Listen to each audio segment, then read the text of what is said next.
സ്തോത്രം. ദൈവത്തിന്റെ അതിപരിശുദ്ധമായ നാമം വാഴ്ത്തപ്പെടുമാറാകട്ടെ. ദൈവത്തിന്റെ വചനം വീണ്ടും പഠിക്കുവാൻ ദൈവം നമുക്ക് തരുന്ന വലിയ കൃപകൾക്കായി സ്തുതിക്കാം. ദൈവം നമ്മളുള്ള സ്നേഹത്താൽ വീണ്ടും ദൈവസന്നിധിയിലായിരിക്കാൻ കൃപ തന്നു. അതിനായി ദൈവത്തിന് സ്തോത്രം ചെയ്യാം. നമ്മൾ 2 കൊരിന്ത്യർ 6-ാം അധ്യായത്തിൽ നിന്നാണല്ലോ പഠിച്ചുകൊണ്ടിരിക്കുന്നത്. കഴിഞ്ഞ ക്ലാസ്സിൽ നമ്മൾ 6-ാം അധ്യായത്തിന്റെ 1-ാം വാക്യം അതുപോലെ തന്നെ 5-ന്റെ 21 പഠിച്ചായിരുന്നു. 5-ന്റെ 21 പറയുന്നു, പാപം അറിയാത്തവനെ നാം അവനിൽ ദൈവത്തിന്റെ നീതിയാകേണ്ട അവൻ നമുക്ക് വേണ്ടി പാപമാക്കി. നമ്മൾക്ക് ദൈവത്തോട് നീതി ഇല്ലാതിരുന്ന നമ്മെ ആ നീതിയുടെ വസ്ത്രം ധരിപ്പിക്കാൻ വേണ്ടി ക്രിസ്തുവിന്റെ നീതി നമ്മൾ പകരുവാൻ വേണ്ടി ആ പാപം ചെയ്യാത്തവൻ, പാപം അറിയാത്തവൻ,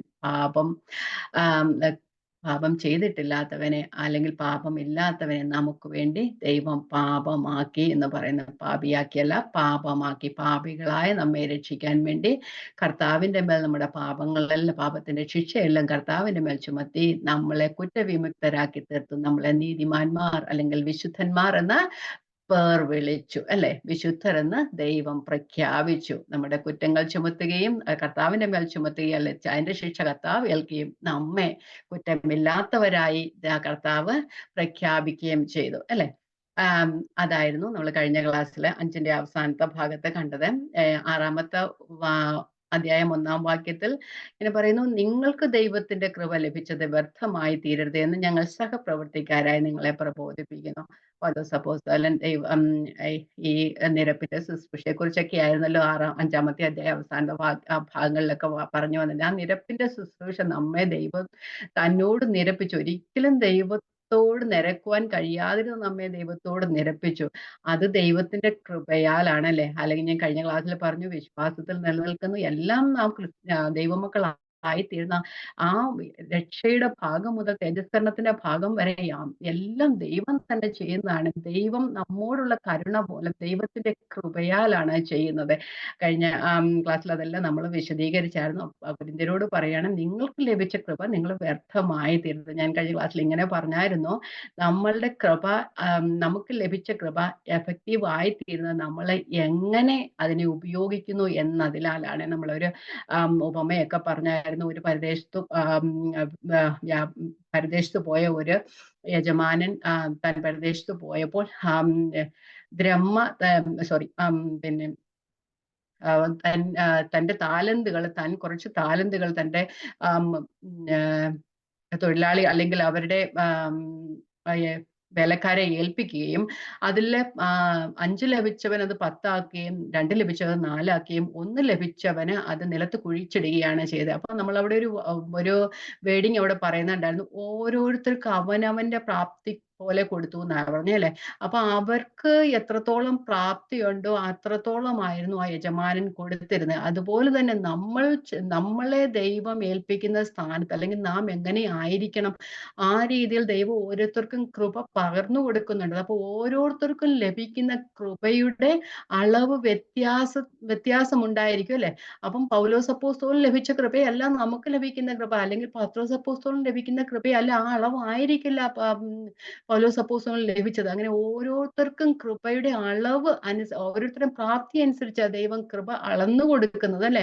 അപ്പൊ നമ്മൾ എത്രത്തോളം ആ കൃപയെ ഉപയോഗിക്കുന്നു അത്രത്തോളം അതിന്റെ എഫക്റ്റീവ്നെസ് ഉണ്ടായിരിക്കും, അതിന് പ്രയോജനം അല്ലെ അതിന്റെ എത്രത്തോളം വർക്കൗട്ട് ആകുന്നത് അത് നമ്മൾ ഉപയോഗിക്കുന്ന അനുസരിച്ചായിരിക്കും. അപ്പൊ ഇവിടെ പറയുകയാണ് കൊരിന്ത്യരോട്, നിങ്ങൾക്ക് ലഭിച്ച കൃപ നിങ്ങൾ വ്യർത്ഥമാക്കി തീർക്കരുതേ എന്ന് അവരോട് പറയുകയാണ് ചെയ്യുന്നത്. 2 മുതലുള്ള വാക്യങ്ങൾ നമ്മൾ വായിച്ചല്ലോ. 2-ാമത്തെ വാക്യം 2 മുതൽ 10 വരെയുള്ള വാക്യങ്ങളാണ് ഇന്ന് ഞാൻ ചിന്തിക്കാനായിട്ട് ആഗ്രഹിക്കുന്നത്.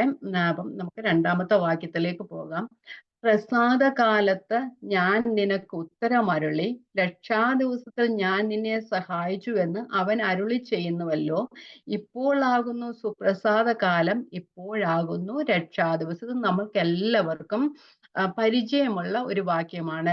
പഴയ നിയമത്തിലെ യെശയ്യാവിന്റെ പുസ്തകം 49-ന്റെ 8-ലെ ഉദ്ധരണിയാണ്. നമ്മൾ എടുക്കേണ്ട കാര്യമില്ല, അവിടെ അങ്ങനെ തന്നെയാണ് പറയുന്നത്. പ്രസാദകാലത്ത് ഞാൻ നിനക്ക് ഉത്തരമരുളി, രക്ഷാദിവസത്തിൽ ഞാൻ നിന്നെ സഹായിച്ചു. ഇവിടെ പൗലോസ് അപ്പോസ്തലൻ ഈ വാക്യം കൊണ്ടുവന്നതിന്റെ അർത്ഥമെന്ന് പറഞ്ഞാൽ ഇവിടെ സുവിശേഷത്തിന്റെ ആ അർജൻസിയെ കുറിച്ചാണ്. സുവിശേഷം പ്രചരിപ്പിക്കാനുള്ള അല്ലെങ്കിൽ സുവിശേഷം പറയാനുള്ള തിടുക്കത്തെ കുറിച്ചാണ് പറഞ്ഞത്. ഇപ്പോഴാകുന്നു രക്ഷാ ദിവസം, ഇപ്പോഴാകുന്നു പ്രസാദ കാലം എന്ന് പറയുകയാണ്. ആ നിരപ്പിന്റെ ശുശ്രൂഷയെ കുറിച്ചല്ലേ നാം പറഞ്ഞു വന്നുകൊണ്ടിരുന്നത്. എത്രത്തോളം പ്രയോജനമാണ്, എത്രത്തോളം ഒരു മനുഷ്യന്റെ പാപത്തിൽ നിന്ന് മോചനം കൊടുക്കുന്ന ശുശ്രൂഷയായല്ലേ. അപ്പം നമ്മൾ പറയുന്നുണ്ട് റോമാലേഖനം 8:1 പറയുന്ന അപ്പൊ ക്രിസ്തുവേശുള്ളവർക്ക് ഒരു ശിക്ഷാവിധിയുമല്ല. എന്തുകൊണ്ടെന്നാൽ പാപത്തിന്റെയും മരണത്തിന്റെയും പ്രമാണത്തിൽ നിന്ന് ജീവന്റെ ആത്മാവിന്റെ പ്രമാണം നമുക്ക് സ്വാതന്ത്ര്യം വരുത്തിയിരിക്കുകയാണ് ചെയ്തത്. നിത്യ നരകത്തിന് അവകാശികളായിരുന്നു നമ്മെ ദൈവം വിടുവിച്ച് നിത്യരാജ്യത്തിലേക്ക് ആക്കി തീർത്ത ഒരു നിരപ്പിന്റെ സുവിശേഷത്തിലൂടെ അല്ലേ, വചനത്തിലൂടെ. വചനത്തിലല്ലാതെ ആരും ദൈവത്തിങ്കിലേക്ക് വരുന്നില്ല. ക്രിസ്തുവിലേക്ക് വരണമെന്നുണ്ടെങ്കിൽ വചനത്തിലൂടെ വരുവാനായിട്ട് കഴിയത്തുള്ളൂ അല്ലെ. വചനം കേട്ടിട്ടാണ് നമ്മളെല്ലാവരും ദൈവമക്കളായി തീരുന്നത്. അപ്പൊ അതിന്റെ ഒരു അർജൻസിയെ കുറിച്ചാണ് പറയുന്നത്. നിങ്ങൾക്ക് ലഭിച്ച കൃപ നിങ്ങൾ വ്യർത്ഥമാക്കി തീർക്കരുത്. ദൈവത്തിന് എല്ലാത്തിനും ഒരു സമയമുണ്ട്. അപ്പം ദൈവത്തിന്റെ മെസ്സഞ്ചേഴ്സ് തങ്ങളുടെ സമയം അനുസരിച്ചല്ല പ്രവർത്തിക്കേണ്ടത്, ദൈവത്തിന്റെ സമയം അനുസരിച്ചാണ് പ്രവർത്തിക്കുക. അതുകൊണ്ടാണ് ഇപ്പോഴാകുന്നു സുപ്രസാദ കാലം, ഇപ്പോഴാകുന്നു രക്ഷാ ദിവസം. ദൈവം ആർക്കും വേണ്ടി വെയിറ്റ് ചെയ്യത്തില്ല. നമ്മളോട് പറയുന്ന പണി നമ്മളിപ്പോൾ ചെയ്തില്ലെങ്കിൽ ദൈവം വേറെ ആളെ ഉപയോഗിക്കും. അതുകൊണ്ട് നമുക്ക് ലഭിച്ച സമയം നാം തക്കത്തിൽ ഉപയോഗിക്കുക. നമ്മള് എഫെസ്യർ പറയുന്നുണ്ട്, നിങ്ങൾക്ക് സമയം തക്കത്തിൽ ഉപയോഗിച്ചുകൊണ്ട് വെളിച്ചത്തിലുള്ളവരായി നടപ്പീനെന്ന് പറയുന്നുണ്ട് അല്ലെ. കിട്ടുന്ന സമയം തക്കത്തിൽ ഉപയോഗിക്കുക. ഇപ്പോഴാകുന്നു സുപ്രസാദ കാലം, ഇപ്പോഴാകുന്നു രക്ഷാ ദിവസം. അപ്പം ദൈവത്തിന്റെ മെസ്സഞ്ചേഴ്സ് തങ്ങളുടെ സമയത്തിനല്ല പ്രവർത്തിക്കേണ്ടത്, ദൈവത്തിന്റെ സമയത്തിനനുസരിച്ചാണ് പ്രവർത്തിക്കേണ്ടത്. അപ്പം ആ സുവിശേഷത്തിന് ഒരു തിടുക്കമുണ്ട്. കാരണം അത് രക്ഷയുടെ സുവിശേഷമാണ്. എത്രയും ആൾക്കാർ ദൈവവചനം കേൾക്കുന്നത് എത്രത്തോളം ദൈവം ആഗ്രഹിക്കുന്ന ഒരു കാര്യമാണ്. ദിവസം നമുക്കറിയാം, ഓരോ നിമിഷവും എത്രയോ ആൾക്കാരാ മരിച്ചുകൊണ്ടേയിരിക്കുക. മരിക്കുന്നതിന് മുമ്പ് അവർ ദൈവവചനം കേൾക്കണം. ആ സാത്താന്റെ അധികാരത്തിൽ നിന്ന് വിടുവിച്ച് സ്നേഹസ്വരൂപനായ പുത്രന്റെ രാജ്യത്തിലേക്ക് തീർക്കുന്ന നിരപ്പിന്റെ സുവിശേഷം എത്രത്തോളം തിടുക്കത്തിൽ ചെയ്യാമോ അത്രത്തോളം തിടുക്കത്തിൽ ചെയ്യാൻ ദൈവം ആഹ്വാനം ചെയ്യുകയാണ് ചെയ്യുന്നത്. അവിടെ സദൃശ്യവാക്യങ്ങളിൽ ഇങ്ങനെ കാണും, ദൈവത്തിന്റെ ശാസനയ്ക്ക് നിരന്നുകൊള്ളുകയും. പൗലോസ് അപ്പോസ്തലൻ പറയുന്ന നിരപ്പിന്റെ ശുശ്രൂഷ ഞങ്ങള് ക്രിസ്തുവിനു വേണ്ടി ക്രിസ്തുവിന്റെ സ്ഥാനാപതികളായി ഈ പ്രവർത്തനം ചെയ്യുകയാണ് ചെയ്യുന്നത്. ദൈവം പറയുകയാണ്, ദൈവം അവരിലൂടെ പറയുകയാണ്, ദൈവത്തോട് നിരന്നുകൊള്ളുവീൻ എന്ന് പറയുക അല്ലെ. നമുക്കൊന്ന് വായിക്കാൻ സദൃശ്യവാക്യങ്ങൾ 1:20 മുതൽ 23 വരെയുള്ള വാക്യങ്ങൾ. ദൈവത്തിന്റെ ശാസനയ്ക്ക് നിരന്നുകൊള്ളുവീൻ. ജ്ഞാനമായവൾ വീതിയിൽ ഘോഷിക്കുന്നു, വിശാല സ്ഥലത്ത് സ്വരം കേൾപ്പിക്കുന്നു. അവൾ ആരവമുള്ള തെരുക്കളുടെ തലയ്ക്കിൽ നിന്നും വിളിക്കുന്നു. നഗരദ്വാരങ്ങളിലും നഗരത്തിനകത്തും പ്രസ്താവിക്കുന്നത്, ബുദ്ധിഹീനരെ നിങ്ങൾ ബുദ്ധിഹീനതയിൽ രസിക്കുകയും പരിഹാസികളെ നിങ്ങൾ പരിഹാസത്തിൽ സന്തോഷിക്കുകയും ഭോഷന്മാരെ നിങ്ങൾ പരിജ്ഞാനത്തെ വെറുക്കുകയും ചെയ്യുന്ന എത്രത്തോളം.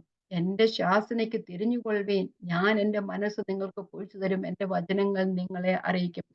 കാലാകാലങ്ങളായി പ്രവാചകന്മാരിലൂടെയൊക്കെ ദൈവം പറഞ്ഞുകൊണ്ടിരുന്ന ഇത് തന്നെയായിരുന്നു അല്ലേ, ദൈവത്തോട് നിരന്നുകൊള്ളുവീനെന്ന്. ഇപ്പോഴും ദൈവത്തിന് ഒരേ കാര്യം മാത്രമേ പറയാനുള്ളൂ, ദൈവത്തോട് നിരന്നുകൊള്ളുവീനെന്ന്.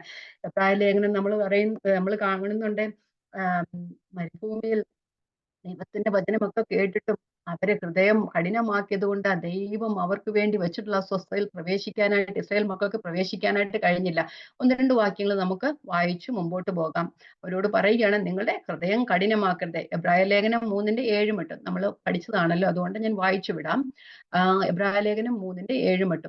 അതുകൊണ്ട് പരിശുദ്ധാത്മാവ് അരുളി ചെയ്യുന്നത് പോലെ ഇന്ന് നിങ്ങൾ അവന്റെ ശബ്ദം കേൾക്കുന്നു എങ്കിൽ മരുഭൂമിയിൽ വെച്ച് പരീക്ഷാ ദിവസത്തിലെ മത്സരത്തിൽ എന്ന പോലെ നിങ്ങളുടെ ഹൃദയം കഠിനമാക്കരുത്.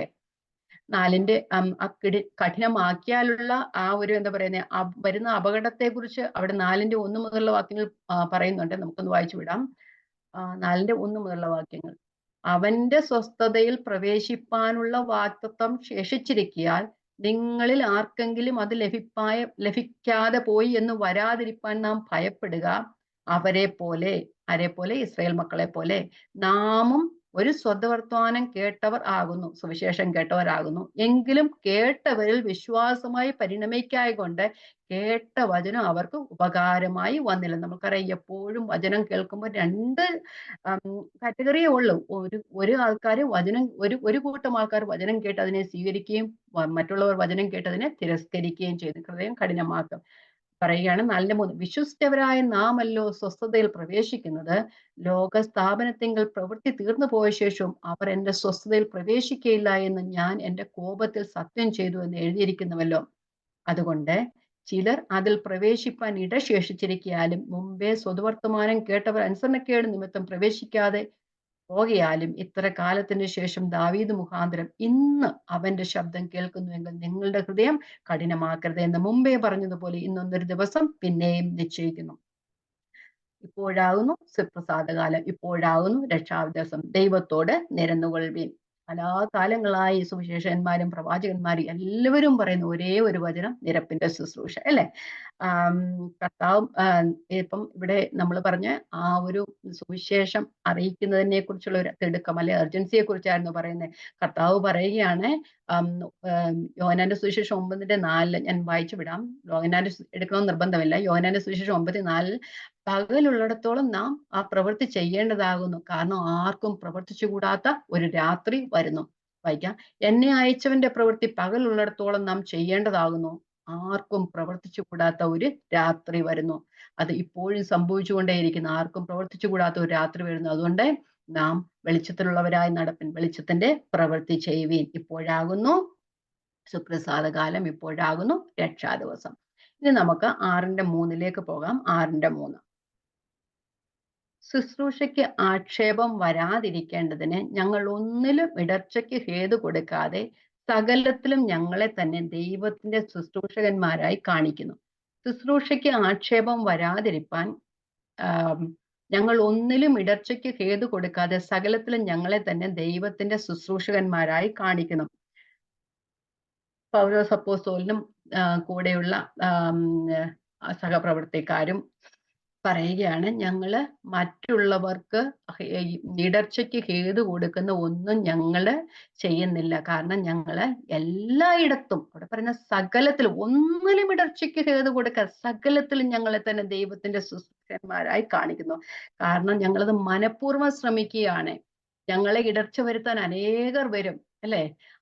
പക്ഷെ അതിലൊന്നിലും ഞങ്ങൾ ഇടർച്ചയ്ക്കൊക്കെ ഏത് കൊടുക്കാതെ, നമ്മൾ പറയല്ലോ, ഒരു കൈ അടിക്കും, മറ്റേ കൈയും കൂടെ കൂട്ടിയടിച്ചാലേ സൗണ്ട് കേൾക്കത്തുള്ളൂ. ഒരു കൈ തന്നെ അടിച്ചാൽ സൗണ്ട് ഒന്നും കേൾക്കത്തില്ല, മറ്റേ കൈ കൂടെ കൂട്ടിയടിച്ചാലേ സൗണ്ട് കേൾക്കത്തുള്ളൂ. അപ്പൊ അവിടെ പറയാൻ ഞങ്ങളെ ഇടർച്ചയ്ക്ക് കാരണം എല്ലാവരും വരും. കാരണം പൗലോസ് അപ്പോസ്തലനെ നമുക്കറിയാം, എത്രയോ ആക്ഷേപങ്ങളിലും പ്രയാസങ്ങളിലൂടെ കടന്നുപോയി. എങ്കിലും പറയുകയാണ്, ഞങ്ങൾ ഒരിക്കലും ഒരു കാര്യത്തിലും ഇടർച്ചയ്ക്ക് ഹേതു കൊടുക്കാതെ സകലത്തിലും ഞങ്ങളെ തന്നെ ദൈവത്തിന്റെ ശുശ്രൂഷകരാണ്. ഞങ്ങളുടെ ശുശ്രൂഷ മൂലം, പ്രവൃത്തി മൂലം ദൈവത്തിന്റെ ശുശ്രൂഷയ്ക്ക് ആക്ഷേപം വരുന്നത്. ഞങ്ങൾക്ക് ആക്ഷേപം വന്നാലും കുഴപ്പമില്ല, അത് ഞങ്ങൾ സഹിക്കും. പക്ഷെ ദൈവത്തിന്റെ ശുശ്രൂഷയ്ക്ക് ആക്ഷേപം വരരുത്.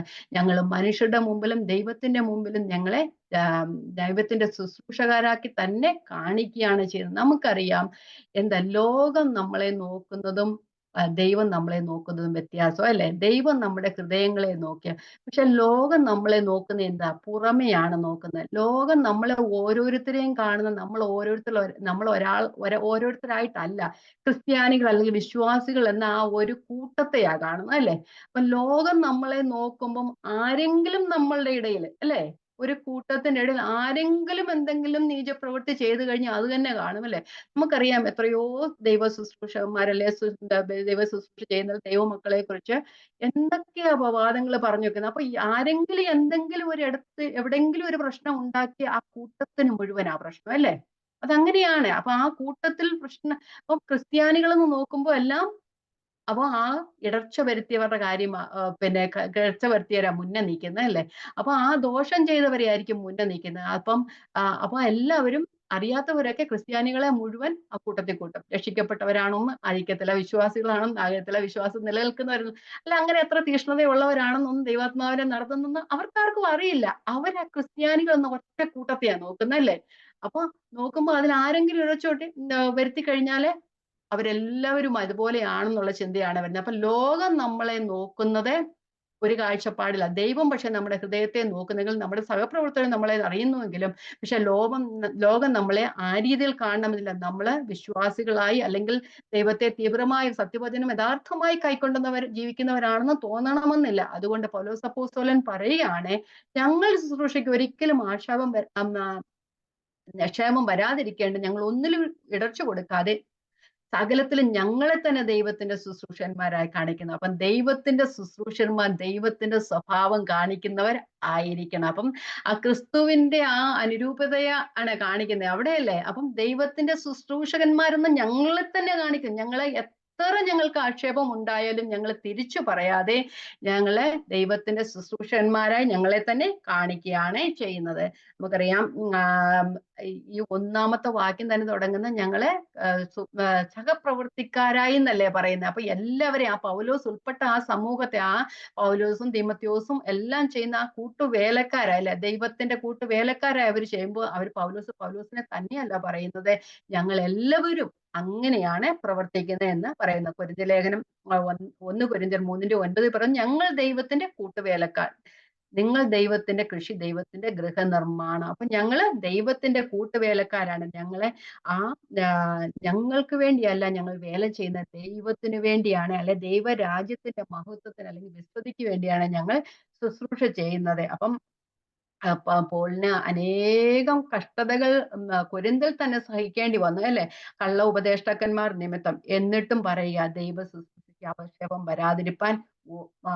വരാതിരിപ്പാനായിട്ട് ഞങ്ങൾ ശ്രമിക്കുകയാണ്. ആക്ഷേപം വരുത്തുന്ന ഒരു പ്രവൃത്തിയും ഞങ്ങളിൽ നിന്ന് ഉണ്ടാവുകയില്ല അല്ലെങ്കിൽ ഉണ്ടായിട്ടില്ല എന്ന് പറയുന്നു. നമുക്കറിയാം, ദൈവവേലയ്ക്ക് ഇറങ്ങുന്നവരുടെയും മറ്റുള്ളവരുടെയും ജീവിതം തട്ടിച്ചു നോക്കിക്കഴിഞ്ഞാൽ ദൈവവേലയ്ക്ക് ഇറങ്ങുന്നവരായിരിക്കും സാധാരണ വിശ്വാസികളും, അല്ലെ ദൈവവേലയ്ക്ക് ഇറങ്ങുന്നവരും ദൈവരാജ്യത്തെ മഹത്വത്തിന് വേണ്ടി പ്രവർത്തിക്കുന്നവരും നമ്മൾ നോക്കിക്കഴിഞ്ഞാൽ ആർക്കായിരിക്കും കൂടുതൽ ഉപദ്രവങ്ങളും പ്രശ്നങ്ങളും ഒക്കെ ഉണ്ടായിരിക്കുന്നത്?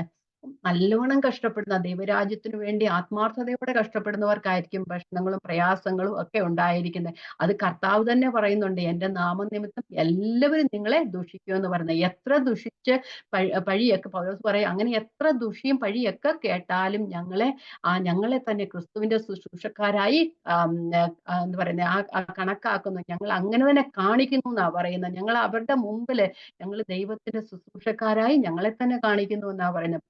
കർത്താവ് പറയുകയാണ്, മത്തായി സുവിശേഷത്തിൽ പറയുന്നുണ്ട്, എന്നെ പ്രതി നിങ്ങൾക്ക് അനേകം കഷ്ടങ്ങൾ ഉണ്ടാകും എന്ന് പറയുന്നുണ്ട്. നമുക്കൊന്ന് വായിക്കാം. മത്തായി 5. അങ്ങനെ കഷ്ടങ്ങൾ ഉണ്ടായാൽ തന്നെയും കർത്താവ് അവിടെ പറയുന്നു, നിങ്ങൾ വെളിച്ചമായി തന്നെ ഇരിക്കണം. ആ ലോകം നിങ്ങളെ കണ്ടിട്ട് ദൈവത്തിന്റെ നാമമഹത്വത്തിന് കാരണമായി തീരും. കർത്താവ് അങ്ങനെയാ പറയുന്നത്. നമ്മൾക്ക് ഉപദ്രവം വരും, പക്ഷെ നമ്മള് ആ ഇരുട്ടിന്റെ നടുവിൽ നമ്മൾ ആ വെളിച്ചമായി തന്നെ ഇരിക്കണം. എന്നിട്ട് നമ്മൾ വെളിച്ചത്തിന്റെ പ്രവൃത്തി ചെയ്യുകയും നമ്മളെ കാണുന്നവർ ദൈവത്തിന്റെ നാമമഹത്വത്തിന് കാരണമല്ല ദൈവത്തിന് സ്തോത്രം പറയുവാൻ ഇടയായി തീരുകയും ചെയ്യണമെന്ന് പറയുന്നത്. അപ്പൊ നമ്മൾ എല്ലാവരും അങ്ങനെയാണ് ചെയ്യേണ്ടത്. നമുക്കെല്ലാം പ്രശ്നങ്ങൾ ഉണ്ടാകാം, പക്ഷെ നമ്മള് കർത്താവ് പറയുന്നുണ്ട്, മിണ്ടാതിരുന്ന ഞാൻ ദൈവമെന്ന് അറിഞ്ഞുകൊള്ളുക. ഓക്കെ, വായിക്കാം. മത്തായി 5:10. നീതി നിമിത്തം ഉപദ്രവിക്കപ്പെടുന്നവർ ഭാഗ്യവാന്മാർ, സ്വർഗരാജ്യം അവർക്കുള്ളത്. എന്റെ നിമിത്തം നിങ്ങളെ പഴിക്കുകയും ഉപദ്രവിക്കുകയും നിങ്ങളെ കൊണ്ട് എല്ലാ തിന്മയും കളവായി പറയുകയും ചെയ്യുമ്പോൾ നിങ്ങൾ ഭാഗ്യവാന്മാർ. സ്വർഗത്തിൽ നിങ്ങളുടെ പ്രതിഫലം വലുതാകൊണ്ട് സന്തോഷിച്ചുല്ലസിപ്പിൻ. നിങ്ങൾക്ക് മുമ്പേ ഉണ്ടായിരുന്ന പ്രവാചകന്മാരെയും അവർ അങ്ങ് തന്നെ ചെയ്തുവല്ലോ. അപ്പം നിങ്ങൾക്ക് ഉപദ്രവം വരുമ്പോൾ നിങ്ങൾ സന്തോഷിപ്പൻ. അതുകൊണ്ടല്ലേ പൗലോസ് അപ്പോസ്തലൻ പറയുന്ന, കാരാഗൃഹത്തിൽ കിടന്നിട്ടും റോമിലെ കാരാഗൃഹത്തിൽ കിടന്ന ഫിലിപ്പർക്ക് ലേഖനം എഴുതുവാൻ പറയാ, എപ്പോഴും സന്തോഷിപ്പൻ, എല്ലാത്തിനും സ്തോത്രം ചെയ്യുവിൻ. എന്തിനാ? താൻ തടവറയിലായിരുന്നിട്ടും തന്റെ കയ്യിൽ വിലങ്ങുണ്ടായിട്ടും തനിക്ക് സ്വാതന്ത്ര്യം ഇല്ലാതിരുന്നിട്ടും പറയുകയാണ്, എപ്പോഴും സന്തോഷിപ്പിൻ, എല്ലാത്തിനും സ്തോത്രം ചെയ്തവർക്ക് മാത്രമേ അതങ്ങനെ പറയാനായിട്ട് കഴിയത്തുള്ളൂ. അപ്പം പറയുകയാണ്, സ്വർഗത്തിൽ നിങ്ങളുടെ പ്രതിഫലം വലുതാകൊണ്ട് സന്തോഷിച്ചുല്ലസിപ്പിൻ. നിങ്ങൾക്ക് മുമ്പേ ഉണ്ടായിരുന്ന പ്രവാചകന്മാരെയും അവർ അങ്ങനെ തന്നെ ഉപദ്രവിച്ചല്ലോ. നിങ്ങൾ ഭൂമിയുടെ ഉപ്പാകുന്നു.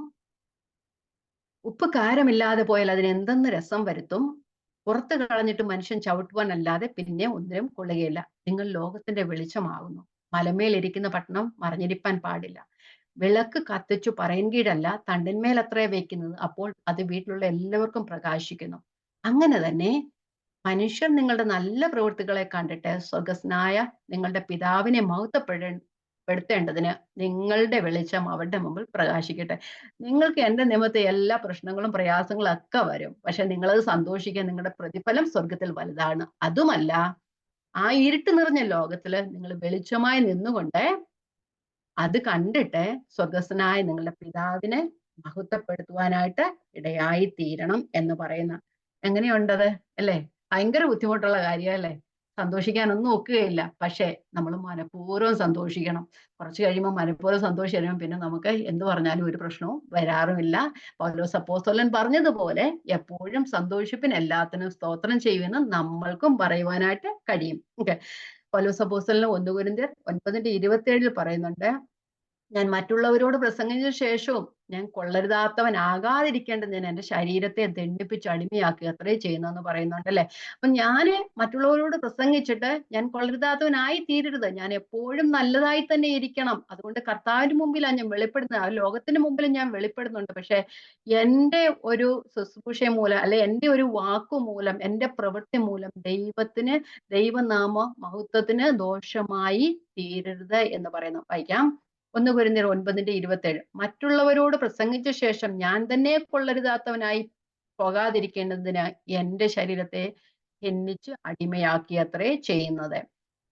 2 തീമോഥെയോസ് 2:4 പറയുന്നു, 2 തീമോഥെയോസ് 2:4, പട ചേർത്തവനെ പ്രസാദിപ്പിക്കേണ്ടതിന് യാതൊരു പടയാളിയും ജീവനകാര്യത്തിൽ ഇടപെടാതിരിക്കുക. അപ്പം നമ്മൾ ലോകത്തെ അല്ല പ്രസാദിപ്പിക്കേണ്ടത്, മനുഷ്യനെ അല്ല പ്രസാദിപ്പിക്കേണ്ടത്, പട ചേർത്തവനെ, നമ്മെ വിളിച്ചവനെയാണ് പ്രസാദിപ്പിക്കേണ്ടത്. ഫിലിപ്പിയര് പൗലോസ് അപ്പോസ്തലൻ ലേഖനം എഴുതുമ്പോൾ പറയുക, വക്രതയും 2-ാം അധ്യായം 14-15, വക്രതയും കോട്ടവുമുള്ള ഒരു തലമുറയുടെ ഇടയിലാണ് നാം ജീവിക്കുന്നത്. പക്ഷെ അവരുടെ നടുവിൽ നമ്മൾ എങ്ങനെ ചെയ്യണം? ജീവന്റെ വചനം പ്രമാണിച്ചുകൊണ്ട് ജ്യോതിസുകളെ പോലെ പ്രകാശിക്കണം എന്ന് പറയുന്നത്. വിശ്വാസിയുടെ ഇടയിലല്ല ജ്യോതിസുകളെ പോലെ പ്രവർത്തിക്കേണ്ട, വക്രതയും കോട്ടവുമുള്ള ഒരു തലമുറയുടെ നടുവിൽ. നമുക്ക് വായിക്കാം. ഫിലിപ്പിയൻസ് 2:14-15. വക്രതയും കോട്ടവുമുള്ള തലമുറയുടെ നടുവിൽ നിങ്ങൾ അനിന്യരും പരമാർത്ഥികളും ദൈവത്തിന്റെ നിഷ്കളങ്ക മക്കളും ആകേണ്ടതിന് എല്ലാ പിറുപിറുപ്പും വാദവും കൂടാതെ ചെയ്യുവിൻ. അവരുടെ ഇടയിൽ നിങ്ങൾ ജീവന്റെ വചനം പ്രമാണിച്ചുകൊണ്ട് ലോകത്തിൽ ജ്യോതിസുകളെ പോലെ പ്രകാശിക്കുന്നു. അപ്പം എവിടെയാ പ്രകാശിക്കണമെന്ന് പറയുന്നത്? വക്രതയും കോട്ടവുമുള്ള ഒരു തലമുറയുടെ നടുവിലാണ്. വിശ്വാസികളുടെ ഇടയിൽ നമുക്ക് വെളിച്ചമായിട്ടൊക്കെ പ്രകാശിക്കാനായിട്ട് കഴിയും. പക്ഷെ നമ്മളെ ഉപദ്രവിക്കുന്നവരുടെ നടുവിൽ നമുക്ക് വെളിച്ചമായിരിക്കാൻ ബുദ്ധിമുട്ടാണ്. അവിടെയാണ് കർത്താവ് പറയുന്നത്, ദൈവത്തിന്റെ വചനം നമ്മെ പ്രബോധിപ്പിക്കുന്നത്, നമ്മളെ അങ്ങനെയുള്ളവരുടെ നടുവിൽ വെളിച്ചമായി പ്രകാശിക്കണം എന്ന് പറയുന്നു. അപ്പം പൗലോസ് അപ്പോസ്തലൻ പറയുകയാണ്, ഞാൻ ഇടർച്ച വരുത്തുന്ന ഒരു പ്രവൃത്തിയും ചെയ്യുകയില്ല. അപ്പം കാരണം ഞാൻ ദൈവത്തിന്റെ ദാസനാ, ഞാൻ മനുഷ്യന്റെ ദാസനല്ല, ദൈവത്തിന്റെ ദാസനാ. പട ചേർത്തവനെ പ്രസാദിപ്പിക്കേണ്ടതിന് ഒരു പടയാളിയും ജീവനകാര്യത്തിൽ ഇടപെടാറില്ല. അത് പൗലോസ് അപ്പോസ്തലൻ എഴുതിയ വാക്യം തന്നെയാ അല്ലേ? പരിശുദ്ധാത്മാവിനാൽ എഴുതി. അപ്പൊ ഞാൻ ദൈവത്തെയാ പ്രസാദിപ്പിക്കേണ്ടത്. എനിക്ക് ബുദ്ധിമുട്ടുകളുണ്ട്, പ്രയാസങ്ങളുണ്ട്, അതെല്ലാം ഉണ്ടെങ്കിൽ തന്നെയും ഞാൻ അതിലൊന്നും ഒരിടർച്ചയ്ക്കും ഹേതു കൊടുക്കാതെ എന്നെ തന്നെ ദൈവത്തിനല്ല, ഞങ്ങളെ തന്നെ ദൈവത്തിന്റെ ദാസന്മാരായി കാണിക്കുന്നു. അത് വലിയൊരു ഉദാഹരണമാണ് അല്ലെ? നമ്മളത് കാണുന്ന പൗലോസ് അപ്പോസ്തലന്റെ അത്രയും പ്രശ്നങ്ങളും പ്രയാസങ്ങളും ആർക്കും ഉണ്ടായിട്ടില്ല അല്ലെ? എന്നിട്ടും അതിന്റെയൊക്കെ നടുവില് ഞങ്ങളെ തന്നെ ദൈവത്തിന്റെ ശുശ്രൂഷന്മാരായി കാണിക്കുകയാണ് ചെയ്യുന്നത്. നമുക്കിനി 4-ാമത്തെ വാക്യം മുതല് 4 വായിച്ച 5 മുതലുള്ള 4 ഹാഫ് ആണല്ലോ, ഞാൻ വായിക്കാൻ താഴോട്ടെ ഇന്ന് വായിച്ചു വിട്ടേക്കാം. സകലത്തിനും ഞങ്ങളെ തന്നെ ദൈവത്തിന്റെ ശുശ്രൂഷന്മാരായി കാണിക്കുന്നു. എന്തിലൊക്കെയാ ദൈവത്തിന്റെ ശുശ്രൂഷകന്മാരായി കാണിക്കുന്നത് എന്ന് പറയുന്ന താഴെയുള്ള വാക്യങ്ങൾ നോക്കിക്കഴിഞ്ഞാൽ അവിടെയൊക്കെ നമ്മള് പ്രശ്നങ്ങൾ ഉണ്ടാകാതിരിക്കാൻ ഒക്കുവോ? അങ്ങനെയൊക്കെ ഉണ്ടായിട്ടാ പൗലോസ് അപ്പോസ്തലൻ പറയുന്നത്, എപ്പോഴും സന്തോഷിപ്പിന്, എല്ലാത്തിനും സ്തോത്രം ചെയ്തില്ലെല്ലാം പൗലോസ് അപ്പോസ്തലൻ സന്തോഷിച്ചു. നമുക്കൊന്ന് വായിക്കാം, വായിച്ച് ഞാൻ വിടാം. ബഹുസഹിഷ്ണുത, എന്തിലൊക്കെയാണ് സന്തോഷം കണ്ടത്? അല്ലെ ദൈവത്തിന്റെ ശുശ്രൂഷന്മാരായി തങ്ങളെ തന്നെ കാണിച്ചത്? ബഹുസഹിഷ്ണുത, കഷ്ടം, ബുദ്ധിമുട്ട്, സങ്കടം, തല്ല്, തടവ്, കലഹം, അധ്വാനം, ഉറക്കിളപ്പ്, പട്ടിണി, ഇങ്ങനെ എല്ലാത്തിലും തങ്ങൾ ദൈവത്തിന്റെ ശുശ്രൂഷന്മാരായി കാണിച്ചു.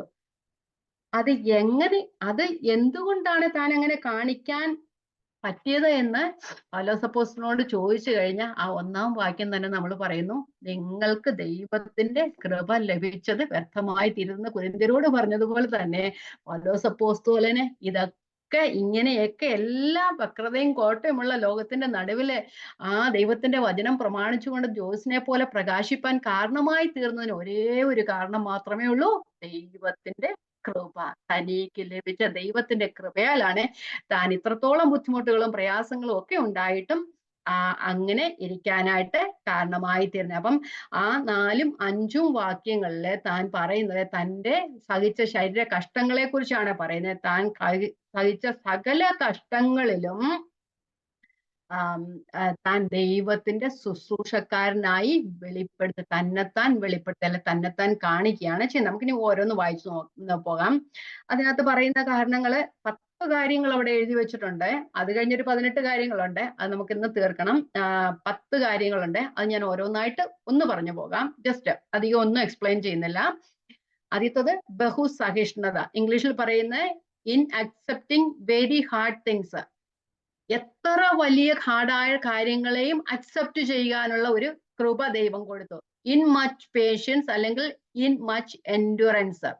അപ്പൊ ആ തൻ്റെ കഷ്ടങ്ങളൊക്കെ സഹിക്കാൻ തനിക്ക് കാരണമായി തീർന്നത് ബഹുസഹിഷ്ണുതയാണ്. വെറും സഹിഷ്ണുതയല്ല, ബഹുസഹിഷ്ണുതയാലാണ് താൻ ഈ കാര്യങ്ങളൊക്കെ സഹിക്കാനായിട്ട് ഇടയായി തീർന്നത്. പൗലോസിന്റെ വലിയൊരു സ്വഭാവ വിശേഷതയാണ് അത്. എത്ര കഷ്ടങ്ങളുടെയും നടുവിലും ബഹുസഹിഷ്ണുത കാണിക്കാനായിട്ട് ഇടയായി തീർന്നു. റോമാലേഖനം 5-ാം അധ്യായത്തിൽ പറഞ്ഞ കഷ്ടത സഹിഷ്ണുതയും സിദ്ധതയും ഉളവാക്കുന്നു എന്നറിഞ്ഞിട്ട്, അല്ലെ? അപ്പൊ കഷ്ടം സഹിക്കുമ്പോൾ, കുറെ കഷ്ടങ്ങൾ വന്നു കഴിയുമ്പോൾ അത് സഹിക്കാനുള്ള ഒരു കൃപ ദൈവം കൊടുക്കുന്നു. അപ്പം ബഹുസഹിഷ്ണുത, ആ വിശ്വാസത്തിൽ ഉറച്ചു നിൽപ്പാൻ, നാമ മഹത്വത്തിന് വേണ്ടി പ്രവർത്തിപ്പാൻ തനിക്ക് ഇടയായി തീർന്നു. കഷ്ടം, രണ്ടാമത്തെ കഷ്ടം ട്രിബുലേഷൻ. ക്രിസ്തുവിന്റെ നാമത്തിന് വേണ്ടി പൗലോസ് അപ്പോസ്തലൻ എത്രത്തോളം കഷ്ടങ്ങൾ സഹിച്ചു, അല്ലെ? കർത്താവ് തന്നെ വിളിച്ചപ്പോൾ തന്നെ പറഞ്ഞു എന്തെല്ലാം കഷ്ടം അനുഭവിക്കേണ്ടതാകുന്നു എന്നല്ലേ. നമ്മളെ കർത്താവ് അങ്ങനെ വിളിച്ചപ്പോൾ നിങ്ങൾ കഷ്ടം അനുഭവിക്കാനെന്ന് വിളിച്ചെന്ന് പറഞ്ഞാൽ നമ്മൾ അപ്പോഴേ ഓടിപ്പോകും, അല്ലേ? ഒന്ന് വായിക്കാം, ഒന്ന് വായിച്ചിടാം. അപ്പോസ്തല പ്രവൃത്തി 9:16. അപ്പോസ്തല പ്രവൃത്തി 9:16 എടുക്കണ്ട. എന്റെ നാമത്തിനു വേണ്ടി അവൻ എന്തെല്ലാം കഷ്ടം അനുഭവിക്കേണ്ടതാകുന്നു എന്ന് ഞാൻ അവനെ കാണിക്കുമെന്ന് പറഞ്ഞു. അപ്പം ദൈവത്തിന്റെ നാമമഹത്വത്തിന് വേണ്ടി തന്നെ ദൈവരാജ്യത്തിലേക്ക് തന്നെ വിളിച്ചപ്പോൾ തന്നെ കർത്താവ് ആദ്യം പറഞ്ഞ പൗലോസിനോട് പറഞ്ഞതാ, എന്റെ അനന്യാസിനോട് പറഞ്ഞ എന്റെ നാമത്തിനു വേണ്ടി അവൻ എന്തൊക്കെ കഷ്ടം സഹിക്കേണ്ടതാകുന്നു എന്ന് പറഞ്ഞു. അപ്പം ആ കഷ്ടങ്ങളെല്ലാം അതിന് പൗലോസിന് അറിയാമായിരുന്നു. കർത്താവ് വിളിച്ചപ്പോൾ തന്നെ അങ്ങനെ പറഞ്ഞത്. ഇപ്പൊ ആരെങ്കിലും അങ്ങനെ വിളിച്ചു കഴിഞ്ഞാൽ ആരും വരത്തില്ലല്ലേ? ഇപ്പോഴും നമ്മളെ പ്രോസ്പെരിറ്റി ഗോസ്പൽസ് ഒക്കെ പറയുന്നത് എന്തുവാ? വരിക, നിങ്ങൾക്ക് ആശ്വാസം പ്രാപിപ്പാൻ, നിങ്ങൾ ദൈവത്തിന്റെ എന്താ പറയുക സന്തോഷത്തിലേക്ക് പ്രവേശിക്കാൻ നിങ്ങൾക്ക് അത് കിട്ടും ഇത് കിട്ടും എന്നൊക്കെയാ പറയുന്നതല്ലേ. അങ്ങനെ ആരും, കർത്താവ് തന്നെ പറയുന്നത് നിങ്ങൾ എന്റെ നാമത്തിൽ ഇറങ്ങി പുറപ്പെടുകയാണെങ്കിൽ എന്റെ ക്രൂശും എടുത്തുകൊണ്ട് എന്നെ അനുഗമിക്കണമെന്നാ പറയുന്നതല്ലേ. കർത്താവിന്റെ ക്രൂശല്ല, നമ്മുടെ ക്രൂശും എടുത്ത് നമ്മുടെ മരണം എടുത്തുകൊണ്ട് അനുഗമിക്കണമെന്നാ പറയുന്നത്. കർത്താവ് അത് തന്നെയാ പറഞ്ഞിട്ടുള്ളത്. അതുകൊണ്ട് ഈ പറയുന്ന മറ്റൊന്നും വിശ്വസിക്കാനില്ല. കർത്താവിന്റെ നാമത്തിന് ഇറങ്ങി പുറപ്പെടുമെന്നുണ്ടെങ്കിൽ അത് കഷ്ടം അനുഭവിക്കുക തന്നെ ചെയ്യും. ഓക്കെ, അടുത്തത് ബുദ്ധിമുട്ട്. പൗലോസ് അപ്പോസ്തലൻ അനേകം ബുദ്ധിമുട്ടുകളിലൂടെ കടന്നുപോയെന്ന് ഭക്ഷണം, വസ്ത്രം, താമസം എന്നിവയിലുള്ള ബുദ്ധിമുട്ടിനെ കുറിച്ചായിരിക്കും ഇവിടെ ബുദ്ധിമുട്ടുകൾ എന്ന് പറയുന്നത്. അതുപോലെ തന്നെ കഷ്ടത അനുഭവിക്കുന്ന വിശുദ്ധന്മാരെയൊക്കെ സഹായിക്കുന്നതായിട്ട് നമ്മൾ കാണുന്നുണ്ട്. 2 കൊരിന്ത്യർ 8-ാം അധ്യായത്തിലൊക്കെ, അതുപോലെ 1 കൊരിന്ത്യർ 16-ാം അധ്യായത്തിൽ നമ്മൾ പഠിച്ചതാണല്ലോ. നമ്മള് പൗലോസ് അപ്പോസ്തലന് റോമയിലെ അവസാനം താൻ തടവറയിലായിരിക്കുന്ന സമയത്ത് തീമോഥെയോസിനോട് ലേഖനം എഴുതുമ്പോൾ തീമോഥെയോസിനോട് പറയുന്നുണ്ട്, ഞാൻ കർപ്പോസിന്റെ അടുക്കൽ വെച്ചു പോകുന്ന പുതപ്പും കൂടെ കൊണ്ടുപോരണമേ എന്ന് പറയുന്നുണ്ടല്ലേ. അത്രത്തോളം അവസ്ഥയിലൂടെ പൗലോസ് അപ്പോസ്തലൻ കടന്നുപോയി. 2 കൊരിന്ത്യർ 4:13 അത് പറയുന്നത്. ഞാൻ 2 തീമോഥെയോസ് 4:13 വായിക്കുന്നില്ല. എന്റെ പുതപ്പും വിശേഷ ചർമ്മലിഖിതങ്ങളും കൊണ്ടുവരണമെന്ന് പൗലോസ് അപ്പോസ്തലൻ പറയുന്നുണ്ട്. അപ്പൊ ഭക്ഷണം, വസ്ത്രം, താമസം എന്നിവയിലുള്ള ബുദ്ധിമുട്ടുകളായിരിക്കും കൂടുതൽ. ഒത്തിരിയും കാലം പൗലോസ് അപ്പോസ്തലൻ തടവറയിലായിരുന്നു, കഷ്ടങ്ങൾ സഹിക്കേണ്ടി വന്നു. എല്ലാം അതിനാണ് പറയുന്നത് ബുദ്ധിമുട്ട്, സങ്കടം, ഡിസ്ട്രസ്.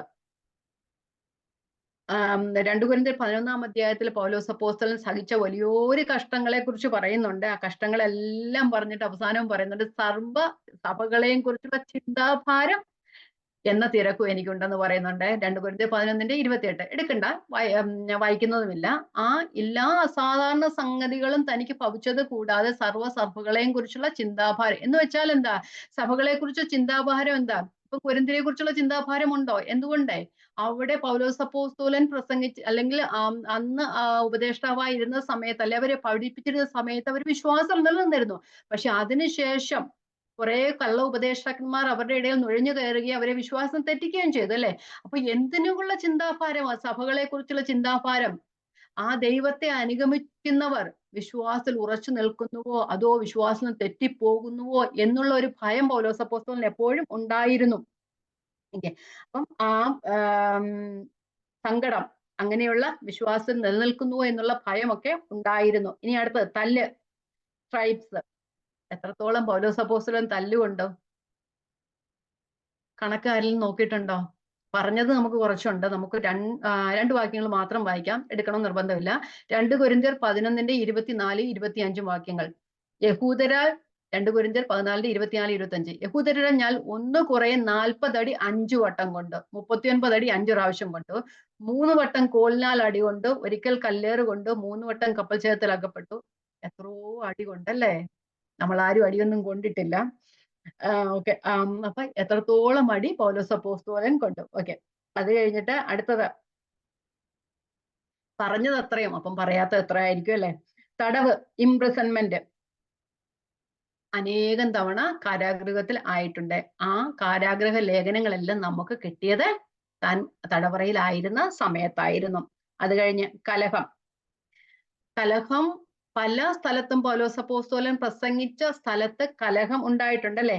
അപ്പം ആ യഹൂദന്മാരുടെയും ജാതികളുടെയും ഇടയിൽ ഉണ്ടായ കലഹങ്ങളും താൻ പ്രസംഗിച്ചതിനെ ചൊല്ലി ഉണ്ടായ കലഹങ്ങളും തമ്മിൽ അനേകം കലഹങ്ങൾ ഉണ്ടായിട്ടുണ്ട്. 1-2 മാത്രം നമുക്ക് വായിച്ചു വിടാം. അപ്പോസ്തല പ്രവൃത്തി 16-ന്റെ 20, 21, 22 വാക്യങ്ങളും 19-ന്റെ 22, 23 വാക്യങ്ങളും. അപ്പോസ്തല പ്രവൃത്തി 16-ന്റെ 20, 21, 22. അധിപതികളുടെ മുമ്പിൽ നിർത്തി, യഹൂദന്മാരായ ഈ മനുഷ്യർ നമ്മുടെ പട്ടണത്തെ കലക്കി റോമക്കാരായ നമുക്ക് അനുസരിപ്പാനും അംഗീകരിപ്പാനും ന്യായമില്ലാത്ത ആചാരങ്ങളെ പ്രസംഗിക്കുന്നു എന്ന് പറഞ്ഞു പുരുഷാരും അവരുടെ നേരെ ഇളകി. അധിപതികൾ അവരുടെ വസ്ത്രം പറിച്ചെറിഞ്ഞ് കോൽ കൊണ്ട് അവരെ അടിപ്പാൻ കൽപ്പിച്ചു. അപ്പം യഹൂദന്മാരുടെയും ജാതികളുടെയും ഇടയിലുള്ള കലഹം. അത് കഴിഞ്ഞിട്ട് പ്രസംഗിച്ചതിന് ശേഷം ഉണ്ടാകുന്ന ആഫ്റ്റർ എഫക്ട്സ് അത് വായിക്കാം. 19-ന്റെ 22, 23. തനിക്ക് ശുശ്രൂഷ ചെയ്യുന്നവരിൽ തീമത്തിയോസ്, എരസ്തോസ് എന്ന 2 പേരെ മക്കദോനിയയിലേക്ക് അയച്ചിട്ട് താൻ കുറെ കാലം ആദ്യത്തിൽ താമസിച്ചു. ആ കാലത്ത് ഈ മാർഗത്തെ ചൊല്ലി വലിയ കലഹമുണ്ടായി. താൻ പഠിപ്പിച്ചതിന് ശേഷമുള്ള കാര്യങ്ങൾ അല്ലെ, അങ്ങനെയുള്ള കാര്യങ്ങളെ കുറിച്ചും കലഹം ഉണ്ടായി. അധ്വാനം, ലേബേഴ്സ്. പൗലോസ് അപ്പോസ്തലൻ കൊരിന്തിലായിരുന്നപ്പോ കൂടാരപ്പണി ചെയ്തുകൊണ്ടായിരുന്നു അവിടെ സുവിശേഷം അറിയിച്ചുകൊണ്ടേ ഇരുന്നത്. വായിക്കാം. 1 കൊരിന്ത്യർ 4-ന്റെ 11, 12 പറയുന്നു, താൻ സ്വന്തം കയ്യാൽ വേല ചെയ്ത് അധ്വാനിച്ചു എന്ന് പറയുന്നുണ്ട്. ഈ നാഴിക വരെ ഞങ്ങൾ വിശന്നും ദാഹിച്ചും ഉടുപ്പാൻ ഇല്ലാതെയും കുത്തുകൊണ്ടും സ്ഥിരവാസം കൂടാതെയും ഇരിക്കുന്നു. സ്വന്തം കയ്യാൽ വേല ചെയ്ത് അധ്വാനിക്കുന്നു. ശകാരം കേട്ടിട്ട് ആശീർവദിക്കുന്നു. ഉപദ്രവം ഏറ്റ് സഹിക്കുന്നു. ദൂഷണം കേട്ടിട്ട് നല്ല വാക്ക് പറയുന്നു. അല്ലെ, ഞങ്ങൾ ദൈവത്തിന്റെ സകലത്തിലും ദൈവത്തിന്റെ ശുശ്രൂഷന്മാരായി ഞങ്ങളെ തന്നെ കാണിക്കുന്നു. കാരണം ഉപദ്രവം ഏറ്റിട്ട് ഞങ്ങൾ സഹിക്കുക ചെയ്യുന്നത്, ശകാരം കേട്ടിട്ട് ഞങ്ങൾ ആശീർവദിക്കുക അവരെ ചെയ്യുന്നത്, ദൂഷണം കേട്ടിട്ട് നല്ല വാക്ക് പറയുകയാണ് ചെയ്യുന്നത്. അപ്പം ഇവിടെ പറയുന്നത് സ്വന്തം കൈകൊണ്ട് കയ്യാൽ വേല ചെയ്ത് അധ്വാനിച്ചു. അധ്വാനം. ഉറക്കളപ്പ്. 1 തെസ്സലോനിക്കർ 2:9. രാവും പകലും വേല ചെയ്ത് അധ്വാനിച്ചു എന്ന് പറയുന്നുണ്ട്. അപ്പം വേല ചെയ്ത് പകലും പൗലോസ് അപ്പോസ്തലൻ കൂടാരപ്പണി ചെയ്തിരുന്ന സമയത്ത്, അല്ല കൊരിന്തിൽ താമസിച്ച് കൂടാരപ്പണി ചെയ്ത് വചനം പഠിപ്പിച്ചിരുന്ന സമയത്ത് രാവിലെ വേല ചെയ്യുകയും ഈവനിങ്ങിലായിരുന്നു അവർക്ക് ദൈവവചനം പറഞ്ഞു കൊടുത്തത് നമുക്ക് കാണുവാനായിട്ട് കഴിയും. ഇത് ഞാൻ പറഞ്ഞ വാക്യം 1 തെസ്സലോനിക്കർ 2:9 വായിക്കുന്നില്ല, നമുക്ക് വിട്ടുപോകാം. ഇനി അടുത്തത് പട്ടിണി. 1 കൊരിന്ത്യർ 4:11 ഞാനിപ്പം വായിച്ചായിരുന്നല്ലോ, വിശന്നും ദാഹിച്ചും ഇരുന്നു എന്ന് പറഞ്ഞു. പട്ടിണിയൊക്കെ ഉണ്ടായിരുന്നു. ഇത്രയൊക്കെ കഷ്ടതകൾ തനിക്കുണ്ടായെങ്കിലും ഇവയിലൊക്കെയും കർത്താവിന്റെ ശുശ്രൂഷ എന്ന നിലയിൽ ബഹുസഹിഷ്ണുതയോടും വിശ്വസ്തയോടും കൂടി ദൈവിക ശുശ്രൂഷ താൻ ചെയ്യുകയാണ് ചെയ്തിരുന്നത്. തങ്ങളെ തന്നെ ദൈവത്തിന്റെ ശുശ്രൂഷകരായി കാണിക്കുന്നു. ഓക്കെ, ഇനി അടുത്തത് നമ്മൾ 5 മുതലുള്ള വാക്യങ്ങളാണ്. ഞാൻ വായിച്ചതല്ലോ. 5 മുതലുള്ള വാക്യങ്ങൾ. ബഹുസഹിഷ്ണുത, കഷ്ടം, ബുദ്ധിമുട്ട്, സങ്കടം, തല്ല്, തടവ്. 6 മുതലുള്ള വാക്യങ്ങൾ. നിർമ്മലത, പരിജ്ഞാനം, ദീർഘക്ഷമ, ദയ, പരിശുദ്ധാത്മാവ്, നിർവ്യാജ സ്നേഹം, സത്യവചനം എന്ന്. അപ്പൊ ഇവിടെ അത് അടുത്തത് പറയുന്നത്, നമ്മൾ വിചാരിക്കും ആ തല്ല് തടവ് എല്ലാം കഴിഞ്ഞിട്ട് എങ്ങനെയാ നിർമ്മലത പരിജ്ഞാനം ഒക്കെ വരുന്നത്. പക്ഷെ അത് പറയുന്നത് ഈ പ്രശ്നങ്ങളെല്ലാം തനിക്കുണ്ടായെങ്കിലും ഈ ബുദ്ധിമുട്ടുകളുടെയും പ്രയാസങ്ങളുടെയും ഒക്കെ നടുവിലും തനിക്ക് തന്നെ നിലനിർത്തിയത് ദൈവത്തിന്റെ കൃപയാണ്. ദൈവത്തിന്റെ കരുണയാലും കൃപയാലും തന്നിൽ ചൊരിഞ്ഞ അനുഗ്രഹങ്ങളാൽ, അല്ലെങ്കിൽ നമ്മൾ പറയും കൃപാവരങ്ങളാലാണ് തനിക്ക് ഇതൊക്കെയും സഹിക്കാനായിട്ട് ഇടയായിരുന്നത്. അതിൽ ചിലതാണ് പറയുന്നത് നിർമ്മലത, പരിജ്ഞാനം എന്നൊക്കെ പറയുന്നത്. അപ്പം ദൈവം തന്റെ മേൽ ചൊരിഞ്ഞ കൃപയാലാണ് തനിക്ക് ഇതൊക്കെയും സഹിക്കാനായിട്ട് കഴിഞ്ഞത്. അപ്പം ആ പൗലോസ് അപ്പോസ്തലനിൽ കഷ്ടത, സഹിഷ്ണുത എന്നൊക്കെ പറയുമ്പോൾ സഹിഷ്ണുതയും ശുദ്ധതയും ഒക്കെ നമ്മൾക്ക് തന്നെ ആർജിക്കാൻ കഴിയുന്നതല്ല. അതൊക്കെ ദൈവത്തിന്റെ കൃപയാലാണ് നാം അങ്ങനെയൊക്കെ ആയിത്തീരുന്നത്. അങ്ങനെയാണ് ഇവിടെ പറഞ്ഞ നിർമ്മലത, അത് ദൈവത്താൽ പൗലോസ് അപ്പോസ്തലന് ലഭിച്ചതാണ്. ഈ പ്രശ്നങ്ങളുടെയും പ്രയാസങ്ങളുടെയും നടുവിൽ ഇതൊക്കെ സഹിക്കാൻ കൃപ ദൈവം കൊടുത്തു. ദൈവത്തിന്റെ കരുണയാലും കൃപയാലും അതാണെന്ന് പറഞ്ഞു. അവിടെ പറയുന്നു ആദ്യത്തെ പറയുന്നു നിർമ്മലത, പ്യൂരിറ്റി. മലയാളത്തിൽ എന്നിവയിലും എന്നാ പറയുന്നത്. പക്ഷെ ഇംഗ്ലീഷിൽ പറയുമ്പോൾ ബൈ പ്യൂരിറ്റി, ബൈ നോളജ് എന്നാ പറയുന്നത്. ആ നിർമ്മലതയാല്, ദൈവം നൽകിയ കഴിവിനാലാണ് തനിക്ക് ഇതൊക്കെയും സഹിക്കാനായിട്ട് ഇടയായി തീർന്നത് എന്ന് പറയുന്നുണ്ട്. അപ്പൊ പ്യൂരിറ്റി, ബൈ പ്യൂരിറ്റി, നിർമ്മലതയിൽ 2 കൊരിന്ത്യർ 2:17 ഇങ്ങനെ പറയുന്നു. 2 കൊരിന്ത്യർ 2:17 നമ്മൾ പഠിച്ചതാണല്ലോ. ഞങ്ങൾ ദൈവസന്നിധിയിൽ വളരെ നിർമ്മലതയോടുകൂടെ ദൈവസന്നിധിയിൽ ക്രിസ്തു സംസാരിക്കുന്നു എന്ന് പറയുന്നുണ്ട്. മറ്റുള്ളവരെ പോലെ വചനത്തിൽ കൂട്ടിച്ചേർക്കുന്ന മറ്റുള്ളവരെ പോലെയല്ല, ദൈവസന്നിധിയിൽ നിർമ്മലതയോടും ദൈവത്തിന്റെ കൽപ്പനയാലും സന്നിധിയിൽ സംസാരിക്കുന്നു എന്ന് പറയുന്നു. ഒന്ന് വായിച്ചു വിടാം. 2 കൊരിന്ത്യർ 2:17. ഞങ്ങൾ ദൈവവചനത്തിൽ കൂട്ടിച്ചേർക്കുന്ന അനേകരെ പോലെയല്ല, നിർമ്മലതയോടും ദൈവത്തിന്റെ കൽപ്പനയാലും ദൈവസന്നിധിയിൽ ക്രിസ്തു സംസാരിക്കുന്നു. സത്യവചനത്തെ സംസാരിക്കണമെങ്കിൽ ദൈവത്തിന്റെ കൃപ വേണം. ആ ദൈവം തന്ന നിർമ്മലതയിലാണ് ഞങ്ങളെ ദൈവരാജ്യത്തിന് വേണ്ടി പ്രയോജനപ്പെടുന്നത്. ഇനി അടുത്തത് പരിജ്ഞാനം, ബൈ നോളജ്. അത് നമുക്കറിയാം. നമ്മള് 1 കൊരിന്ത്യർ 12-ാം അധ്യായം പഠിച്ചാണല്ലോ. കൃപാവരങ്ങളുടെ കൂട്ടത്തിലുള്ളതാണ് പരിജ്ഞാനം എന്ന് പറയുന്നത്. 1 കൊരിന്ത്യർ 12:28. ഒരുത്തിന് ആത്മാവിനാൽ ജ്ഞാനത്തിന്റെ വചനവും മറ്റൊരുത്തിന് അതേ ആത്മാവിനാൽ പരിജ്ഞാനത്തിന്റെ വചനവും നൽകപ്പെടുന്നു. അപ്പൊ പൗലോസ് അപ്പോസ്തലന് ദൈവത്തിന്റെ കൃപയാൽ ലഭിച്ച പരിജ്ഞാനത്താലാണ് തന്റെ ശുശ്രൂഷ നടന്നത്. അതുകൊണ്ടാണ് തനിക്ക് ഇതൊക്കെയും കഷ്ടം സഹിച്ചിട്ടും ദൈവത്തിന്റെ ശുശ്രൂഷക്കാരനും തന്നെത്താൻ കാണിക്കുവാനായിട്ട് ഇടയായി തീർന്നത്. 1-2 വാക്യങ്ങളൂടെ വായിച്ചിട്ട് പോകാം.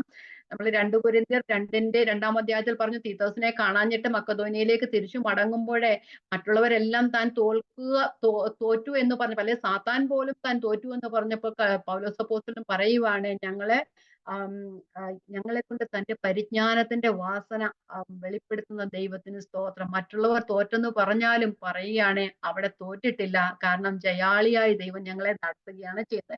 2 കൊരിന്ത്യർ 2:14. ക്രിസ്തുവിൽ ഞങ്ങളെ എപ്പോഴും ജയോത്സവമായി നടത്തുകയും എല്ലായിടത്തും ഞങ്ങളെ കൊണ്ട് തന്റെ പരിജ്ഞാനത്തിന്റെ വാസന വെളിപ്പെടുത്തുകയും ചെയ്യുന്ന ദൈവത്തിന് സ്തോത്രം. ദൈവത്തിന്റെ കൃപയാലാണ് തനിക്കിതെല്ലാം സാധിക്കുന്നത്. അതുപോലെ തന്നെ 2 കൊരിന്ത്യർ 11:6 പറയുന്നു, താൻ വാക് സാമർഥ്യമില്ലെങ്കിലും പരിജ്ഞാനമില്ലാത്തവനല്ല എന്ന് പറയുന്നുണ്ട്. തനിക്ക് വാക് സാമർഥ്യമൊന്നുമില്ല എങ്കിലും തന്റെ പരിജ്ഞാനം ഉണ്ട് എന്ന് പറയുന്നു. 2 കൊരിന്ത്യർ 11:6 വായിക്കുന്നില്ല. ഇനി 2 കൊരിന്ത്യർ 2:14. അത് നമ്മൾ മുമ്പ് വായിച്ചാണല്ലോ, അത് ഞാൻ വിടുന്നില്ല, ഇനി അത് വായിക്കുന്നില്ല. ഓക്കെ, ഇനി അടുത്തത് പരിശുദ്ധാത്മാവിലും, ബൈ ഹോളി സ്പിരിറ്റ്, പരിശുദ്ധാത്മാവിലും താൻ ചെയ്ത എല്ലാ പ്രവൃത്തികളും ദൈവത്തിന്റെ ശക്തിയിലും പരിജ്ഞാനത്തിലും ആയിരുന്നു. ദൈവത്തിന്റെ ജ്ഞാനത്തിലും പരിജ്ഞാനത്തിലും ശക്തിയിലും പരിജ്ഞാനത്തിലും ആയിരുന്നു. അപ്പം തനിക്ക് ആത്മാവിനുള്ള ഒരു ശരിയായ വിധേയത്വം ഉണ്ടായിരുന്നു എന്ന് നമുക്ക് കാണുവാനായിട്ട് കഴിയും. 1 കൊരിന്ത്യർ 2:4-5. 1 കൊരിന്ത്യർ 2:4-5 നിങ്ങളുടെ വിശ്വാസനും മനുഷ്യരുടെ ജ്ഞാനമല്ല ദൈവത്തിന്റെ ശക്തി തന്നെ ആധാരമായിരിക്കണം. എന്റെ വചനവും എന്റെ പ്രസംഗവും ജ്ഞാനത്തിന്റെ വശീകരണ വാക്കുകളായിരുന്നില്ല, ആത്മാവിന്റെയും ശക്തിയുടെയും പ്രദർശനത്താലായിരുന്നു. അപ്പം ദൈവത്തിന്റെ പരിശുദ്ധാത്മാവിലാണ്, പരിശുദ്ധാത്മാവിന്റെ ശക്തിയാലാണ് താൻ ഈ കാര്യങ്ങളെല്ലാം ചെയ്തതെന്ന് പറയുന്നു. അതുപോലെ തന്നെ 1 തെസ്സലോനിക്കർ 1:5 നമ്മൾ വായിക്കുന്നുണ്ട്. ഞാൻ വായിക്കാം. 1 തെസ്സലോനിക്കർ 1:5 ഞങ്ങളുടെ സുവിശേഷം വചനമായി മാത്രമല്ല ശക്തിയോടും പരിശുദ്ധാത്മാവോടും ബഹുനിശ്ചയത്തോടും കൂടെയായിരുന്നു നിങ്ങളുടെ അടുക്കൽ വന്നത് എന്ന് പറയുന്നു. അപ്പം തന്നെ ഇങ്ങനെയൊക്കെ നിലനിൽക്കാനായിട്ട് പരിശുദ്ധാത്മാവിന്റെ ശക്തി തന്നെ സഹായിച്ചു. അതുപോലെ തന്നെ നിർവ്യാജ സ്നേഹം, റോമൻസ് 12 പറയുന്നത് പോലെ സ്നേഹം നിർവ്യാജമായിരിക്കട്ടെ. അത് പറഞ്ഞ അപ്പോസ്തലൻ തന്നെ പറയുമായിരുന്നു, നിർവ്യാജ സ്നേഹം. തനിക്ക് സഹപ്രവർത്തകരോടും മറ്റുള്ളവരോടുമുള്ള സ്നേഹം കാണിച്ച സ്നേഹം എന്താ പറയുന്നത്, അത് കപടമായിരുന്നില്ല, തനിമയോടെ ആയിരുന്നു.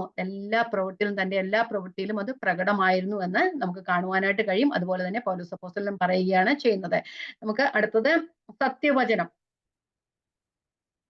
By the word of truth. സത്യവചനം യഥാർത്ഥമായി താൻ പ്രസംഗിച്ചു. വചനത്തിൽ മായം ചേർക്കാതെ നിർമ്മലതയോടെ സംസാരിച്ചു. 2 കൊരിന്ത്യർ 4:2 നമ്മൾ പഠിച്ചതാണല്ലോ. 2 കൊരിന്ത്യർ 4:2 ലജ്ജാകരമായ രഹസ്യങ്ങളെ ത്യജിച്ച് ഉപായം പ്രയോഗിക്കാതെയും ദൈവവചനത്തിൽ കൂട്ടിച്ചേർക്കാതെയും സത്യം വെളിപ്പെടുത്തുന്നതിനാൽ ദൈവസന്നിധിയിൽ സകല മനുഷ്യരുടെയും മനസാക്ഷിക്ക് ഞങ്ങളെ തന്നെ ബോധ്യമാക്കുന്നു. ദൈവത്തിന്റെ സന്നിധിയിൽ സകല മനുഷ്യരുടെയും മുമ്പിൽ ഞങ്ങൾ സത്യം മാത്രമേ സംസാരിച്ചിട്ടുള്ളൂ. അതുകൊണ്ട് എത്ര ഉപദ്രവങ്ങളും പ്രയാസങ്ങളും ബുദ്ധിമുട്ടുകളും തനിക്ക് അനുഭവിക്കേണ്ടി വന്നത്. എനിക്കറിയാം ഇത്ര നല്ല സുഖകരമല്ലാത്ത സ്റ്റഡി ആയതല്ലേ. അത്ര എനിവേ വചനമല്ലേ, നമുക്ക് പഠിക്കാം. അതുപോലെ തന്നെ 2 തീമോഥെയോസ് 4 തന്റെ അവസാന ലേഖനത്തിൽ താൻ ഇങ്ങനെ പറയുന്നുണ്ട്. തീമോഥെയോസിന് ലേഖനം എഴുതുമ്പോൾ താൻ പറയുകയാണ്, വചനം പ്രസംഗിക്കുക, സമയത്തിലും അസമയത്തിലും ഉറച്ചു നിൽക്കുക, വചനം മാത്രം പ്രസംഗിക്കുക. അത് ആരെക്കുറിച്ച്? ദൈവത്തിന്റെയും വായിച്ചുപെടാം ദൈവത്തെയും ക്രിസ്തുയേശുവിനെയും ഒക്കെ സാക്ഷി വെച്ച് താൻ പറയുകയാണ്. 2 കൊരിന്ത്യർ 4:1 മുതലുള്ള വാക്യങ്ങൾ. ഞാൻ ദൈവത്തെയും ജീവികൾക്കും മരിച്ചവർക്കും ന്യായവിസ്താരം നടത്തുവാനുള്ള ക്രിസ്തുവേശുവിനെയും സാക്ഷി വെച്ച് അവന്റെ പ്രത്യക്ഷതയും രാജ്യവും ചൊല്ലി സത്യം ചെയ്ത് കൽപ്പിക്കുന്നത്. ആ ദൈവവും പരിശുദ്ധാത്മാവും എല്ലാം അവിടെ, ദൂതന്മാരും എല്ലാം സാക്ഷി അവിടെ. തീമോഥെയോസിനോട് പറയാം, വചനം പ്രസംഗിക്കുക, സമയത്തിലും അസമയത്തിലും ഒരുങ്ങി നിൽക്കുക, സകല ദീർഘക്ഷമയോടും ഉപദേശത്തോടും കൂടെ ശാസിക്കുക, തർജ്ജനം ചെയ്യുക, പ്രബോധിപ്പിക്കുക. ആർക്കും ഉപദേശമൊന്നും വേണ്ട അല്ലേ, എന്തെങ്കിലുമൊക്കെ കേട്ടാ മതി. ശാസനം വേണ്ട, തർജ്ജനം വേണ്ട, പ്രബോധനം വേണ്ട, ഒന്നും വേണ്ട. ഇക്കാലത്ത് കുറെ ആശ്വാസത്തിന്റെ വചനങ്ങളും കുറെ അനുഗ്രഹത്തിന്റെ വചനങ്ങളും മാത്രം മതി. അതാരും ദൈവരാജ്യത്തിലേക്ക് കൊണ്ടുപോകത്തില്ല, നശിച്ചു പോവുകയാണ്.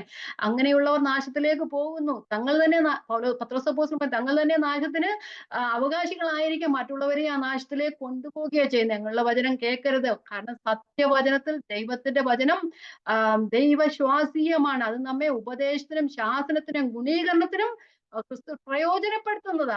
അങ്ങനെയാണ് സത്യവചനം പ്രയോജനപ്പെടുന്നത്. അപ്പം വചനത്തില് ഉപദേശമുണ്ട്, ശാസനയുണ്ട്, തർജ്ജനമുണ്ട്, പ്രബോധനമുണ്ട്.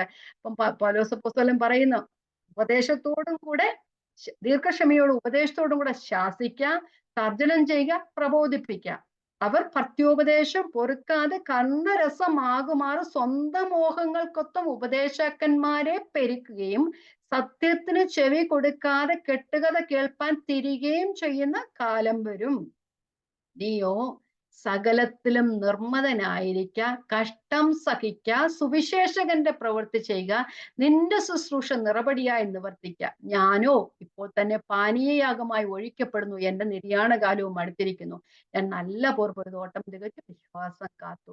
അപ്പം പൗലോസ് അപ്പോസ്തലൻ പറയുക, ഞാൻ നല്ല പോർ പൊരുതു, ഓട്ടം തികച്ചു വിശ്വാസം കാത്തു. ദൈവം എന്നെ ഏൽപ്പിച്ച പ്രവൃത്തി ഞാൻ വിശ്വസ്തയോടെ ചെയ്തു. അതുകൊണ്ട് നീയും അങ്ങനെ തന്നെ ചെയ്യുക. സത്യവചനത്തെ യഥാർത്ഥമായി പ്രസംഗിച്ചുകൊണ്ട് ദൈവത്തിന് കൊള്ളാവുന്നതിനായി ശ്രമിക്കുക എന്ന് പറയുന്നുണ്ട്. അപ്പം ഈ ലോകമെല്ലാം സത്യവചനം ഇല്ല, ഏറ്റവും കുറവാണ്. പക്ഷെ അതിന്റെ നടുവിലും വക്രതയും കോട്ടവുമുള്ള ലോകത്തിന്റെ നടുവിലും അവരെങ്ങനെയെങ്കിലും ഒക്കെ പൊയ്ക്കോട്ടെ, സാരമില്ല, നമ്മൾ കേട്ട വചനം സത്യമായി വിശ്വസിക്കുകയും അത് തന്നെ പ്രചരിപ്പിക്കുകയും ചെയ്യുക. കിട്ടും. അതിനകത്തെ കണ്ണരസമാകെ മാറും. ഒന്നും കൂട്ടിച്ചേർക്കരുത്. അത് സാരമില്ല. വചനം പറയുന്നിടത്ത് കഥകൾ പറയേണ്ട കാര്യമൊന്നുമില്ല. കഥകൾ പറഞ്ഞാൽ അതാർക്കും അത് പ്രയോജനമായിട്ട് വരത്തില്ല. ദൈവത്തിന്റെ വചനം ജീവനും ചൈതന്യമുള്ളതാ. അത് അതിൽ തന്നെ ജീവനുള്ളതാ. അതുകൊണ്ട് നമ്മൾ ജീവൻ കൊടുക്കാൻ വേണ്ടി കഥകൾ ഒന്നും പറയേണ്ട കാര്യമില്ല. ചിലവർ വചനം പറയുമ്പോൾ കഥകൾ തുടങ്ങിയാ പറയുന്നത്. വേണ്ടെന്നേ. അങ്ങനെയുള്ള കാര്യങ്ങളൊന്നുമില്ല. നമ്മുടെ വാക്കുകളും വശീകരണ വാക്കുകളാൽ ഒന്നും ആരും ദൈവത്തിങ്കിലേക്ക് വരത്തില്ല. ദൈവത്തിന്റെ സത്യവചനത്താൽ മാത്രമേ ദൈവത്തിങ്കിലേക്ക് വരുവാനായിട്ട് കഴിയുകയുള്ളൂ.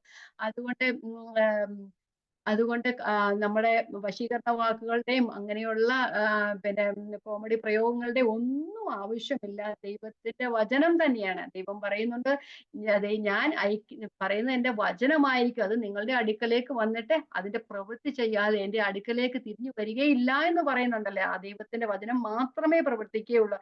അപ്പം ഇവിടെ സത്യവചനം, by the word of truth, സത്യവചനത്തെ യഥാർത്ഥമായി പ്രസംഗിച്ചുകൊണ്ടുള്ള ശുശ്രൂഷയായിരുന്നു പൗലോസിന്റെ ശുശ്രൂഷ. ആദ്യം മുതൽ അവസാനം വരെ അങ്ങനെ ആയിരുന്നു തനിക്ക്. ഇനി അടുത്തത് പറയുന്നത് ദീർഘക്ഷമ, ദയ, long suffering, by long suffering, by kindness. അപ്പൊ അങ്ങനെ എല്ലാ കാര്യങ്ങളും തനിക്ക് ദൈവത്തിന്റെ കൃപയാൽ ദീർഘമായി ക്ഷമിപ്പാൻ കഴിയായി. വെറും ക്ഷമിപ്പാൻ പോലും നമുക്ക് കഴിയുന്നില്ല. ദീർഘമായി ക്ഷമിപ്പാനും ദയ കാണിപ്പാനും ഒക്കെ കഴിയായി തീർന്നു. ഇനി അടുത്തത് ദൈവശക്തി, by the power of God. നമ്മൾ മുമ്പേ വായിച്ചതാണല്ലോ. എന്റെ പ്രസംഗവും വചനവും ജ്ഞാനത്തിന്റെ വശീകരണ വാക്കുകളല്ല, ആത്മാവിന്റെയും ശക്തിയുടെയും പ്രദർശനത്താൽ അത്രയായിരുന്നു എന്ന് 1 Corinthians 2:4-5 നമ്മൾ വായിച്ചതാണല്ലോ. നമുക്ക് മുമ്പോട്ട് പോകാം. ഇനി അടുത്തത് ഇടത്തും വലത്തും നീതിയുടെ ആയുധങ്ങൾ ധരിച്ചും കൊണ്ട്. അപ്പം ഇടത്തും വലത്തും നീതിയുടെ ആയുധങ്ങൾ ധരിച്ചുകൊണ്ട് എന്നുള്ള പ്രയോഗം വരുന്നത്, നമ്മള് പല വിശദീകരണങ്ങളാണ് ഇതിന് നമ്മൾ കാണുവാനായിട്ട് കഴിയുന്നത്. ഒന്നാമത്തെ വിശദീകരണം എന്ന് പറഞ്ഞ് പൗലോസ് അപ്പോസ്തലൻ പരമാർത്ഥതയും ചേർച്ചയുമുള്ള ഒരു ജീവിതമായിരുന്നു പൗലോസ് അപ്പോസ്തലൻ. നിർമ്മലതയോടായിരുന്നു താൻ സംസാരിച്ചുകൊണ്ട്, വിശ്വസ്തയോടായിരുന്നു താൻ സംസാരിച്ചു കൊണ്ടിരുന്നത്. അപ്പം ദൈവത്തോടും മനുഷ്യരോടും ഇടർച്ചയില്ലാത്ത ഒരു ജീവിതമായിരുന്നു പൗലോസ് അപ്പോസ്തലന്റെ ജീവിതം. രണ്ടാമത് നമുക്ക് കാണുവാനായിട്ട് കഴിയുന്ന, നമുക്കറിയാം പുരാതന കാലത്ത് ഈ യുദ്ധത്തിലൊക്കെ ഏർപ്പെടുന്നവര് ഒരു കയ്യിൽ, വലത്ത് കയ്യിൽ വാളും ഇടത് കയ്യിൽ പരിചയം ഉണ്ടായിരുന്നു അല്ലെ.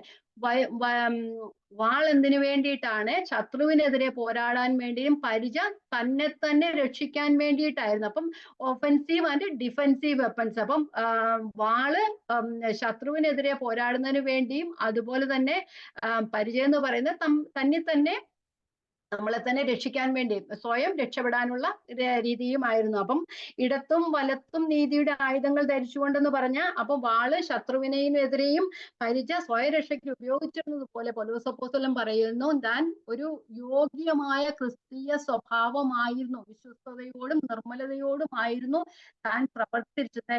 എന്നിരുന്നാലും അതുപോലെ തന്നെ സാത്താന്റെ വായ അടപ്പിക്കുവാനും തനിക്ക് കഴിവുണ്ടായിരുന്നു എന്ന് പറയേണ്ട കാര്യങ്ങൾ പറയുവാനും താൻ അങ്ങനെ ഉണ്ടായിരുന്നു. അപ്പൊ എന്താ പറയാ, ശക്തമായ വചനത്തിലൂടെ ശത്രുവിനോട് പോരാടുന്ന ഒരു സ്വഭാവം ഉണ്ടായിരുന്നു. അപ്പൊ ഇടത്തും വലത്തും നീതിയുടെ ആയുധങ്ങൾ ധരിച്ചുകൊണ്ടെന്ന് പറഞ്ഞ ഒരു സൈഡിൽ താനെ ദൈവത്തിന്റെ ശുശ്രൂഷ, വിശ്വസ്തയോടും നിർമ്മലതയോടും ഒക്കെ സുവിശേഷം പറഞ്ഞുവെങ്കിലും ശത്രുവിനെതിരെ ഒരു ശരിയായ പോരാടുന്നുണ്ടായിരുന്നു. എന്നാൽ ശത്രുവിനെ തോൽപ്പിക്കുന്ന ഒരു സ്വഭാവം തന്റെ കയ്യിൽ ഉണ്ടായിരുന്നു എന്നാണ് പറയുന്നത്. അപ്പം രണ്ട് രീതിയിലും താനെ അങ്ങനെ പെരുമാറിയിരുന്നു എന്ന് പറയുന്നു. അപ്പം നമുക്കറിയാം നീതിയുടെ ആയുധങ്ങളെ കുറിച്ച് എഫേസ്യ ലേഖനം 6-ാം അധ്യായത്തിൽ പൗലോസ് അപ്പോസ്തലൻ പറയുന്നു. നമുക്കൊന്ന് വായിച്ചിട്ട് പോകാം. എഫേസ്യ ലേഖനം 6:12 മുതലുള്ള വാക്യങ്ങൾ എല്ലാവർക്കും അറിയാവുന്നതാണല്ലോ. എഫേസ്യ ലേഖനം 6:12 മുതൽ ഉള്ള വാക്യങ്ങൾ വായിക്കാം. എഫേസ്യ ലേഖനം 6. നമുക്ക് പോരാട്ടമുള്ളത് ജഡരക്തങ്ങളോടല്ല, വാഴ്ചകളോടും അധികാരങ്ങളോടും ഈ അന്ധകാരത്തിൽ ലോകാധിപതികളോടും സ്വർലോകത്തിൽ ദുഷ്ടാത്മസേനയോടും അത്രേ. എന്തിനോടാ പോരാട്ടമുള്ളത്?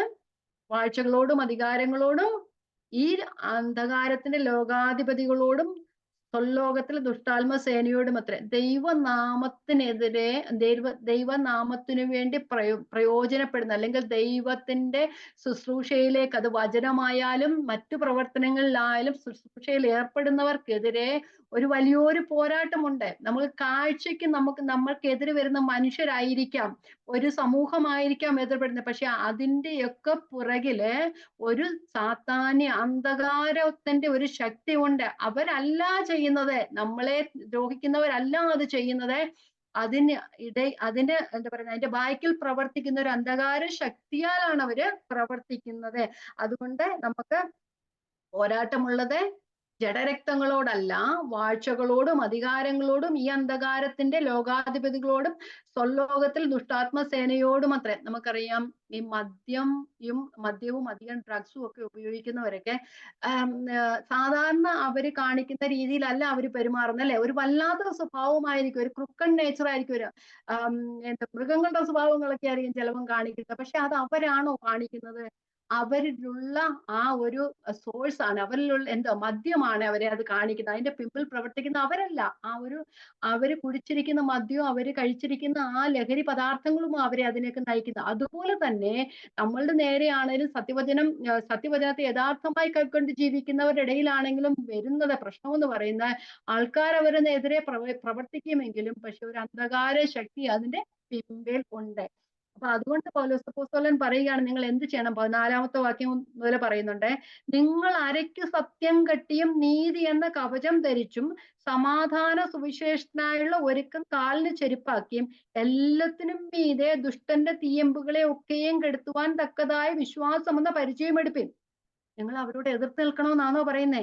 അല്ല, നിങ്ങൾ സത്യം പറയണം, സത്യമായി ജീവിക്കണം, നീതി ആയിരിക്കണം നിങ്ങളുടെ സൈഡിലുള്ളത്. സമാധാന സുവിശേഷം ഒരുക്കം കാലിന് ചെരുപ്പാക്കി എല്ലാത്തിനും മീതെ ദുഷ്ടന്റെ തീമിലൊക്കെ കിടക്കുന്ന വിശ്വാസം ഒന്ന് പരിചയം എടുത്തോണ്ട് നിൽക്കാന്. വിശ്വാസത്തിലങ്ങ് നിന്നാ മതി, അവരോട് എതിർത്ത് നിൽക്കേണ്ട കാര്യമില്ല. രക്ഷയെന്ന ശിരസ്ത്രവും ദൈവവചനം എന്ന ആത്മാവിന്റെ വാളും കൈക്കൊള്ളുവിൻ. സകല പ്രാർത്ഥനയാലും യാചനയാലും ഏത് നേരത്തും ആത്മാവിൽ പ്രാർത്ഥിച്ചും അതിനായി ജാഗരിച്ചുകൊണ്ട് സകല വിശുദ്ധന്മാർക്കും വേണ്ടി. എന്ത് ആയുധങ്ങളൊക്കെ എടുത്തു നിൽക്കാന്ന് പറഞ്ഞാൽ, ദൈവത്തിന്റെ ശുശ്രൂഷന്മാരെന്നും നമ്മളല്ല, ദൈവത്തിന്റെ മക്കളെന്നും നമ്മളെ തന്നെ ലോകത്തിന് മുമ്പിൽ കാണിക്കുക മാത്രം ചെയ്താൽ മതി. അപ്പൊ നമ്മള് ഈ വക്രതയും കോട്ടമുള്ള ലോകത്തിന് നടുവിൽ വെളിച്ചമായി മാത്രം നിന്നാ മതി. അവർക്കെതിരെ പ്രവർത്തിക്കേണ്ട, അവർക്കെതിരെ ദൈവം പ്രവർത്തിച്ചോളും, അല്ലെ? അപ്പൊ അതാണ്. എന്നിട്ട് അപ്പൊ നീതിയുടെ ആയുധങ്ങൾ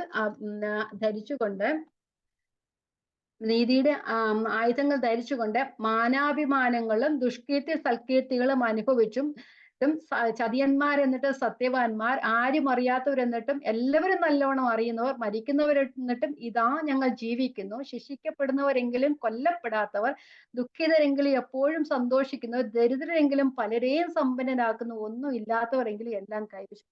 ഇതൊന്നും മനസ്സിലായില്ലല്ലേ? നമുക്ക് പറഞ്ഞുവിടാം. അപ്പം ഈ അടുത്തുള്ള വാക്യങ്ങളില് പൗലോസ് അപ്പോസ്തലൻ എന്താ പറയുക, നമ്മൾ പാരഡോക്സസ് ആ കാണിക്കുന്നത്, ഒരു മൂർച്ചയുള്ള വൈരുദ്ധ്യങ്ങളാ കാണിക്കുന്നത്. ഞങ്ങൾ ഇങ്ങനെയായിട്ട് ഞങ്ങൾ അങ്ങനെയാണ് എന്നുള്ള ഒരു ചിന്തയാണ് വരുന്നത്. അപ്പൊ ആദ്യത്തെ പറയുന്നത് മാനാപമാനങ്ങളും എന്ന് വെച്ചാൽ ബൈ ഓണർ ആൻഡ് ഡിസോണർ. അപ്പം ഒരു ദൈവദാസൻ, ഒരു യഥാർത്ഥ ദൈവദാസൻ അപമാനങ്ങൾക്ക് വിധേയനാണ്. ഒരു വചനം ഞാൻ മുമ്പ് പറഞ്ഞ പോലെ ഒരു വചനം പ്രസംഗിക്കുന്നിടത്ത് രണ്ടു തരത്തിലുള്ള ആൾക്കാരുണ്ടാവും, അല്ലെ?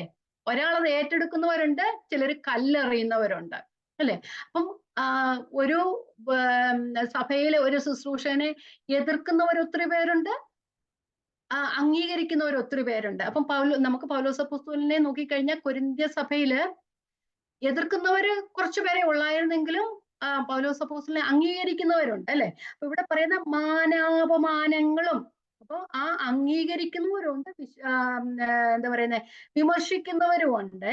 അതെല്ലാം ഞങ്ങളുടെ ശുശ്രൂഷയുടെ ഭാഗങ്ങളാണ്. 1 കൊരിന്ത്യർ 4:10 ഇങ്ങനെ പറയുന്നുണ്ട്, 4:10 ഞങ്ങൾ ക്രിസ്തു നിമിത്തം ഭോഷന്മാർ, നിങ്ങൾ ക്രിസ്തുവിൽ വിവേകികൾ, ഞങ്ങൾ ബലഹീനർ, നിങ്ങൾ ബലവാന്മാർ, നിങ്ങൾ മഹത്തുക്കൾ, ഞങ്ങൾ മാനകര്. എന്ന് പറയുന്ന പൗലോസ് അപ്പോസ്തലന് അവര് ജ്ഞാനമൊക്കെ ഉള്ളവര്, അവര് പരിജ്ഞാനമുള്ളവരാ, തന്നെത്താൻ അങ്ങ് അവര് തങ്ങളെ തന്നെ പുകഴ്ത്തുന്നവരാ അല്ലേ.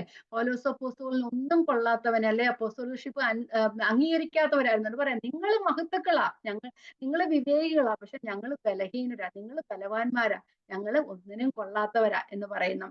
അപ്പൊ എന്നിട്ട് അടുത്തത് നമുക്ക് വായിക്കുന്നത് റോമർ 3:8 പറയുന്നു, ചിലർ ഞങ്ങളെ ദുഷിച്ചു പറയുന്നു, ഞങ്ങൾ ഇതൊക്കെ പറയുന്നതെന്ന്. അങ്ങനെ ഒത്തിരി അപമാനങ്ങൾ പൗലോസിന് സഹിക്കേണ്ടി വന്നു. അപ്പൊ ഒരു സഭയിൽ നിന്ന് തന്നെ മാനങ്ങളും അപമാനങ്ങളും സഹിക്കേണ്ടി വന്നു. അത് സുവിശേഷന്മാർക്ക് എല്ലാവർക്കും ഉള്ളതാണ്. ഇനി അടുത്തത്, ദുഷ്കീർത്തി സൽകീർത്തികളിലും evil report and good report. അപ്പൊ ഒരു ശുശ്രൂഷ അല്ലെ ഒരു ദൈവവിശ്വാസിയെ കുറിച്ച് അല്ലെ ദൈവമകനെ കുറിച്ച് ദുഷ്കീർത്തികളും പരക്കും, സൽകീർത്തികളും പരക്കാറുണ്ട്. ഇഷ്ടമുള്ളവര് നല്ലത് പറയും, ഇഷ്ടമില്ലാത്തവര് തീയത് പറയും. അപ്പൊ ചിലർ പ്രോത്സാഹിപ്പിക്കുന്നു, ചിലർ കുറ്റപ്പെടുത്തുന്നു. ഇനി ചതിയന്മാരെന്നിട്ടും സത്യവാന്മാർ, ഡിസീവേഴ്സ് ആൻഡ് യെറ്റ് ട്രൂ എന്ന് പറഞ്ഞു കഴിഞ്ഞാല്, ചിലർ ഞങ്ങളെ ചതിയന്മാരായിട്ടും തട്ടിപ്പുകാരായിട്ടും ഒക്കെ കരുതുന്നു, എങ്കിലും ഞങ്ങൾ അവയിലെല്ലാത്തിലും സത്യവാന്മാരാണ് എന്നാണ് പറയുന്നത്. നമുക്കറിയാം, നമ്മുടെ കർത്താവായ യേശുക്രിസ്തുവിനെ കുറിച്ചും ആൾക്കാർ പറഞ്ഞിട്ടില്ലേ, ചതിയനാണെന്നും വഞ്ചകനാണെന്നും ഒക്കെ പറഞ്ഞില്ലേ. പിന്നെ അപ്പോസ്തലന്മാരെ കുറിച്ച് പറയാതിരിക്കുമല്ലേ. നമുക്കൊന്ന് രണ്ട് കാര്യങ്ങൾ വായിച്ചിട്ടു. അപ്പം പറഞ്ഞ ഞങ്ങള് ചതിയന്മാരാണെന്ന് അല്ലെ തട്ടിപ്പുകാരാണെന്ന് ചിലർ കരുതുന്നു, എന്നാൽ ഞങ്ങൾ അവയിലെല്ലാം സത്യവാന്മാരായിരുന്നു. മത്തായി 27:63. മരിച്ച ശേഷം കർത്താവിനെ കുറിച്ച് പറഞ്ഞ, യജമാനനെ ആ ചതിയൻ ജീവനോടിരുന്നപ്പോൾ 3 നാൾ കഴിഞ്ഞിട്ട് ഉയർത്തെഴുന്നേൽക്കും എന്ന് പറഞ്ഞ കാര്യം ഞങ്ങൾ. അപ്പം ചതിയെന്ന് കർത്താവിനെ തന്നെ വിളിച്ചു. അതുപോലെ തന്നെ യോഹന്നാൻ 7:12 പറയുന്നുണ്ട്, പുരുഷാരത്തെ വഞ്ചിക്കുന്നു എന്ന് കർത്താവായ യേശു ക്രിസ്തുവിനെ കുറിച്ച് പറയുന്നുണ്ട്. നമുക്ക് സമയമില്ലാത്തതുകൊണ്ട് ഞാൻ പെട്ടെന്ന് പറഞ്ഞുവിടാം. യോഹന്നാൻ 7:12. എന്നിട്ട് അടുത്തത്, ആരും അറിയാത്തവരെങ്കിലും എല്ലാവരും നല്ലവണ്ണം അറിയുന്നവർ. ആരും അറിയാത്തവരെങ്കിലും എല്ലാവരും നല്ലവണ്ണം അറിയുന്നവർ. As unknown and yet well non.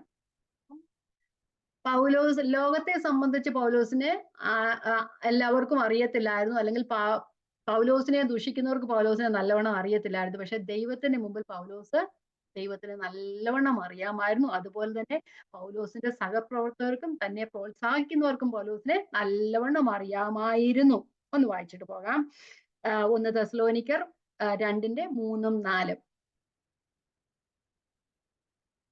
ഞങ്ങളുടെ പ്രബോധനം അബദ്ധത്തിൽ നിന്നും അശുദ്ധിയിൽ നിന്നും വ്യായത്തോടെ വന്നില്ല. ചിലര് പറയുന്നുണ്ട് നിങ്ങൾ അശുദ്ധിയിൽ നിന്നും വ്യായത്തോടും ഒക്കെയാ പറയുന്നത്. അപ്പം പറയുകയാണ് പൗലോസ്, ഞങ്ങളെ സുവിശേഷം പരമേൽപ്പിക്കേണ്ട ഞങ്ങൾ ദൈവത്തിന് കൊള്ളാകുന്നവരായി തെളിഞ്ഞതുപോലെ ഞങ്ങൾ മനുഷ്യരെ അല്ല, ഞങ്ങളുടെ ഹൃദയം ശോധന ചെയ്യുന്ന ദൈവത്തെ അത്രേ പ്രസാദിപ്പിക്കുക. അപ്പം ദൈവം തന്നെ സത്യവചനം പരമേൽപ്പിച്ചത് താൻ കൊള്ളാവുന്നവനായി ദൈവത്തിന് വെളിപ്പെട്ടത് കൊണ്ടാണ്. മറ്റുള്ളവര് ദുഷിച്ചു പറഞ്ഞോട്ടെ, പക്ഷെ ദൈവം താൻ വിശ്വസ്തരായിരുന്നിട്ടാണ് ദൈവവചനം തന്റെ പക്കൽ പരമേൽപ്പിച്ചത്. അതുകൊണ്ട് ദൈവത്തെ പട ചേർത്തവനെ പ്രസാദിപ്പിക്കുന്നതിന് ഏത് പടയാളിയോ എന്ന് പറഞ്ഞതുപോലെ തന്നെ താൻ ദൈവത്തെ പ്രസാദിപ്പിക്കാനായിട്ട് ഇരിക്കുന്നു. അടുത്തത്, മരിക്കുന്നവരെന്നിട്ടും ഇതാ ജീവിക്കുന്നു. As dying and behold we live. അപ്പം ഞങ്ങള് ചിലര് പറയുക, നിങ്ങള് ഒന്നിനും കൊള്ളാത്തവരായി മരിക്കുക, എന്നിട്ട് ഞങ്ങള് ജീവിക്കുക. അപ്പൊ പൗലോസ് കൊരിന്ത്യലേഖനത്തിൽ തന്നെ പറയുന്നു, ഞാൻ ദിനേന മരിക്കുന്നു എന്ന് പറയുന്നല്ലേ. ശത്രുക്കളാൽ വേട്ടയാടപ്പെട്ടു, ഓടേണ്ട വന്നിട്ടുണ്ട്, അതുപോലെ തന്നെ ജയിലിൽ അടയ്ക്കപ്പെട്ടു, മരണകരമായ അവസ്ഥകൾ ഉണ്ടായി, എങ്കിലും സുവിശേഷത്തിനായി താൻ ജീവിക്കുന്നു. റോമർ 8:36 മുതൽ 39 വരെയുള്ള വാക്യങ്ങൾ ഒന്ന് വായിച്ചിട്ട് വിടാൻ പെട്ടെന്ന് പറയാം. എന്നിട്ട് മരിക്കുന്നവർ എന്നിട്ട് താൻ ക്രിസ്തുവിന് വേണ്ടി അനേകം കഷ്ടങ്ങളിലൂടെ കടന്നുപോയി, അല്ലെ രാജ്യത്തിന് വേണ്ടി അനേകം കഷ്ടങ്ങളിലൂടെ കടന്നുപോയി, മരണത്തിന്റെ അവസ്ഥയിലും ആസ്യങ്ങൾക്കുണ്ടായ കഷ്ടം എന്നൊക്കെ നമ്മൾ കൊരിന്ത്യലേഖനം ആദ്യത്തെ അധ്യായങ്ങളിലൊക്കെ പഠിച്ചല്ലേ. അപ്പൊ അത്രത്തോളം പ്രശ്നങ്ങൾ ഉണ്ടായിട്ടും ഞങ്ങൾ ഇതാ ജീവിക്കുന്നു സുവിശേഷത്തിന് വേണ്ടി. റോമർ 8:36. നിങ്ങൾ നിമിത്തം ഞങ്ങളെ ഇടവിടാതെ കൊല്ലുന്നു, അറുപ്പാനുള്ള ആടുകളെ പോലെ ഞങ്ങളെ എണ്ണുന്നു എന്ന് എഴുതിയിരിക്കുന്നുവല്ലോ. നാമോ നമ്മെ സ്നേഹിച്ചവൻ മുഖാന്തരം ഇവയിലൊക്കെയും പൂർണ്ണജയം പ്രാപിക്കുന്നു. മരണത്തിനോ ജീവനോ ദൂതന്മാർക്കോ വാഴ്ചകൾക്കോ അധികാരങ്ങൾക്കോ ഇപ്പോഴുള്ളതിനോ വരുവാനുള്ളതിനോ ഉയരത്തിനോ ആഴത്തിനോ മറ്റൊരു യാതൊരു സൃഷ്ടിക്കോ നമ്മുടെ കർത്താവായ യേശുക്രിസ്തുവിന്റെ ദൈവസ്നേഹത്തിൽ നമ്മെ വേർതിരിപ്പാൻ കഴിവില്ല എന്ന് ഞങ്ങൾ ഉറച്ചിരിക്കുന്നു. അപ്പം ഞങ്ങൾ ഇപ്പോഴും ജീവിക്കുന്നു സുവിശേഷത്തിന് വേണ്ടി. എന്തൊക്കെ പ്രശ്നം ഉണ്ടായാലും മരണത്തിന്റെ അവസ്ഥയിലൂടെ കടന്നുപോയി ജനങ്ങൾ മരിച്ചു എന്ന് പൗലോസപ്പോസ്തലനെ വിധി എഴുതിയ സമയം ഉണ്ടായിട്ടുണ്ടല്ലേ. എങ്കിലും അവരുടെ ഇടയിലൂടെ കടന്നു പോവുകയും പിറ്റന്നാൾ ദൈവോചനവുമായി നിൽക്കുന്ന പൗലോസപ്പോസ്തലനെയാണ് നമുക്ക് കാണുവാനായിട്ട് കഴിയുന്നത്. ഇനി അടുത്തത് 15-ാമത്തത്, ശിക്ഷിക്കപ്പെടുന്നവരെങ്കിലും കൊല്ലപ്പെടാത്തവർ. As chastened but not yet killed. മനുഷ്യരാൽ ശിക്ഷിക്കപ്പെട്ടു, പക്ഷെ ദൈവം മരണത്തിന് ഏൽപ്പിച്ചു കൊടുത്തില്ല. കാരണം മനുഷ്യരാൽ താൻ ശിക്ഷിക്കപ്പെട്ടു മരണ ആ അവസ്ഥയിൽ കൂടെ കടന്നു പോയെങ്കിലും ദൈവം മരണത്തിന് തങ്ങളെ തന്നെ ഏൽപ്പിച്ചില്ല. 2 കൊരിന്ത്യർ 1:8 മുതൽ 10 വരെയുള്ള വാക്യങ്ങൾ ഞാൻ വായിച്ചിട്ടാം. 2 കൊരിന്ത്യർ 1:8 മുതൽ മനസ്സിലാകാൻ വേണ്ടിയിട്ട്. സഹോദരന്മാരെ, ആസിയിൽ ഞങ്ങൾക്കുണ്ടായ കഷ്ടം നിങ്ങൾ അറിയാതിരിക്കാൻ ഞങ്ങൾക്ക് മനസ്സില്ല. ജീവനോടിരിക്കുമോ എന്ന് നിരാശ തോന്നുമാർ ഞങ്ങൾ ശക്തിക്ക് മീതെ അത്യന്തം ഭാരപ്പെട്ടു. അതേ, ഞങ്ങളിലല്ല മരിച്ചവരെ ഉയർപ്പിക്കുന്ന ദൈവത്തിൽ തന്നെ ആശ്രയിപ്പാൻ തക്കവണ്ണം ഞങ്ങൾ മരിക്കുമെന്ന് ഉള്ളിൽ നിർണ്ണയിക്കേണ്ടി വന്നു. ഞങ്ങൾ മരിക്കുമെന്ന് ഞങ്ങൾ തീരുമാനിച്ചു. 10-ാമത്തെ വാക്യം, ഇത്ര ഭയങ്കര മരണത്തിൽ നിന്നും ദൈവം ഞങ്ങളെ വിടുവിക്കുകയും ചെയ്യും. അവൻ മേലാലും വിടുവിക്കുമെന്ന് ഞങ്ങൾ ആശ്വസിച്ചിരിക്കുന്നു. അപ്പം മനുഷ്യരൊക്കെ മരിച്ചെന്ന് വിധി എഴുതിയെങ്കിലും അല്ലെങ്കിൽ ഞങ്ങൾ ശിക്ഷിക്കപ്പെട്ടു എങ്കിലും ദൈവം ഞങ്ങളെ മരണത്തിന് ഏൽപ്പിച്ചു കൊടുത്തില്ല. ശിക്ഷിക്കപ്പെടുന്നവരെങ്കിലും കൊല്ലപ്പെടാത്തവർ. 16 അടുത്തത്, ദുഃഖിക്കുന്നവരെങ്കിലും എപ്പോഴും സന്തോഷിക്കുന്നവർ. ആ സോറോഫുൾ യെറ്റ് ഓൾവേസ് റിജോയ്സിങ്. മനുഷ്യരാൽ ദുഃഖിക്കപ്പെട്ടപ്പോഴും എന്താ പറയുന്നത്, അനേകം കഷ്ടങ്ങളോടെ കടന്നുപോയി താൻ കഷ്ടം അനുഭവിച്ചു. പക്ഷെ പല കഷ്ടങ്ങളുണ്ട് തനിക്ക്. നമ്മൾ പറഞ്ഞു സഭകളെ കുറിച്ചുള്ള ചിന്താഭാരം, അവര് വിശ്വാസം നിലനിൽക്കുന്നു എന്നുള്ള ഭാരം. അതുപോലെ തന്നെ നമ്മൾ വചനം പ്രസംഗിക്കുന്നിടത്ത് എല്ലാവരും വചനം കേട്ട് ദൈവത്തിങ്കലേക്ക് വരണമെന്നാ താല്പര്യം, അല്ലെ? പക്ഷെ പലരും വചനം കേട്ടിട്ട് അതിനെ നിരസ്കരിക്കുമ്പോൾ അല്ലെങ്കിൽ അതിനെ തിരസ്കരിക്കുമ്പോൾ ഉണ്ടാകുന്ന ദുഃഖവും, അതുപോലെ തന്നെ വചനം കേട്ടവർ ദൈവത്തിങ്കിലേക്ക് വരുമ്പോൾ ഉണ്ടാകുന്ന സന്തോഷവും. അതായത് ദുഃഖിതരെങ്കിലും എപ്പോഴും സന്തോഷിക്കുന്നവർ. ഒത്തിരി വാക്യങ്ങൾ പറയാനായിട്ടുണ്ട്. ഞാൻ 5 മിനിറ്റ് കൂടെ എടുത്തോട്ടെ. ഓക്കെ, വായിച്ചിട്ട് പോകാം. 2 കൊരിന്ത്യർ 7:4. ഇനി 2 മിനിറ്റ് കൂടെ ഉള്ള 2 കൊരിന്ത്യർ 7:4. നിങ്ങളോട് എനിക്കുള്ള പ്രാഗൽഭ്യം വലിയത്, നിങ്ങളെ കുറിച്ചുള്ള എന്റെ പ്രശംസ വലുത്. ഞാൻ ആശ്വാസം കൊണ്ട് നിറഞ്ഞിരിക്കുന്നു. കൊരിന്ത്യരെ കുറിച്ച് പറയാം, ഇത്രയും പ്രശ്നങ്ങളുണ്ടെങ്കിലും പറയാം, നിങ്ങളെ കുറിച്ചുള്ള എന്റെ പ്രശംസ വലുത്. അവിടെ ദുഃഖമുണ്ട്, അവിടെ ആശ്വാസവും ഉണ്ട്. അതുപോലെ തന്നെ ഫിലിപ്പിയർ 2:17-18. ഫിലിപ്പിയർ 2:17-18. എന്നാൽ നിങ്ങളുടെ വിശ്വാസം എന്ന യാഗം അർപ്പിക്കുന്ന ശുശ്രൂഷയിൽ എന്റെ രക്തം ഒഴിക്കേണ്ടി വന്നാലും ഞാൻ സന്തോഷിക്കും. നിങ്ങളോടുകൂടെ എല്ലാവരോടും കൂടെ സന്തോഷിക്കും. ഞാൻ കഷ്ടതയിലാണ്, പക്ഷെ എന്നാലും എന്റെ ആ ഒരു എന്താ പറയുന്നത്, രക്തം ചൊരിയേണ്ടി വന്നാലും ഞാൻ സന്തോഷിക്കും. കാരണം അവരെ എല്ലാവരെയും ദൈവത്തിലേക്ക് നേടുവാൻ കഴിയും. നമുക്കറിയാം, ഫിലിപ്പിയർക്ക് ലേഖനം എഴുതുമ്പോൾ അവസാന വാക്യങ്ങൾ ആശംസ പറയുമ്പോൾ പറയുന്നുണ്ട്, കൈസറിന്റെ അരമനയിലുള്ളവരും എന്ന് പറയുന്നുണ്ടല്ലേ. അവിടെ കഷ്ടതയിൽ കടന്നു പോയെങ്കിലും കൈസറിന്റെ അരമനയിലുള്ളവരും അല്ലെങ്കിൽ അവരുടെ വസതിയിൽ ഉള്ളവരും തന്നെ ശുശ്രൂഷിച്ച പടയാളികളും ദൈവത്തെ അറിയുവാൻ ഇടയായി തീർന്നു. അതൊരു സന്തോഷമല്ലേ. അതുകൊണ്ട് പറയും, കൊലോസ്യ ലേഖനം 1:26-25 പറയുന്നുണ്ട്. കൊലോസ്യ ലേഖനം 1:24-25. ഇപ്പോൾ ഞാൻ നിങ്ങൾക്ക് വേണ്ടിയുള്ള കഷ്ടാനുഭവങ്ങൾ സന്തോഷിച്ച് ക്രിസ്തുവിന്റെ കഷ്ടങ്ങൾ കുറവായുള്ളത് എന്റെ ജഡത്തിൽ സഭയായ അവന്റെ ശരീരത്തിന് വേണ്ടി പൂരിപ്പിക്കുന്നു. അപ്പൊ കഷ്ടങ്ങൾ ഉണ്ട് എങ്കിലും ദൈവനാമ മഹത്വത്തിനു വേണ്ടി അനേക ദൈവത്തിങ്കിലേക്ക് വരുമ്പോൾ അത് കണ്ടിട്ട് താൻ സന്തോഷിക്കുന്നു എന്നാണ് പറയുന്നത്. ഇനി അടുത്തത്, ദരിദ്രനെങ്കിലും പലരെയും സമ്പന്നനാക്കുന്നവർ.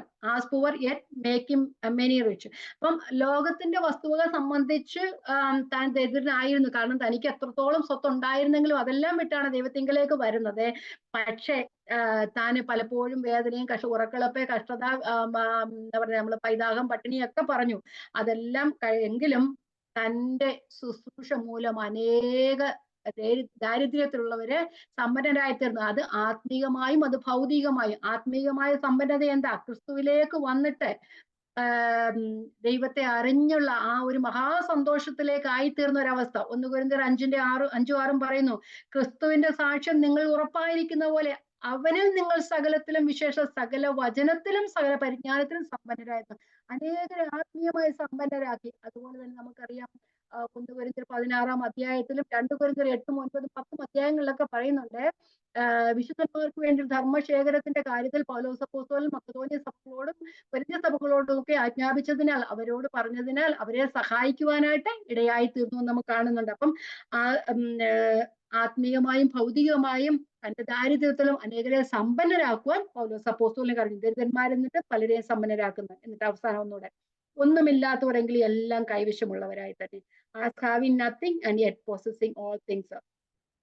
എല്ലാത്തിനും പൗലോസിന് പറയാൻ ഒരു കാരണമുണ്ട്. എന്ത് നഷ്ടപ്പെട്ടാലും പക്ഷെ ഞങ്ങൾ കാണുന്നതിനെയല്ല ആശിക്കുന്നത്, കാണുന്നതിനെയല്ല കാണാത്തതിനെ അത്രേ ഞങ്ങൾ നോക്കിക്കൊണ്ടിരിക്കുന്നത്. കാണുന്നത് താൽക്കാലികം, കാണാത്തതോ നിത്യം. നമുക്കും അങ്ങനെ പറയാം. ക്രിസ്തീയ ജീവിതത്തിൽ ശുശ്രൂഷയിലായാലും ദൈനംദിന ക്രിസ്തീയ ജീവിതത്തിലാണ് കഷ്ടങ്ങൾ ഉണ്ടാകാം.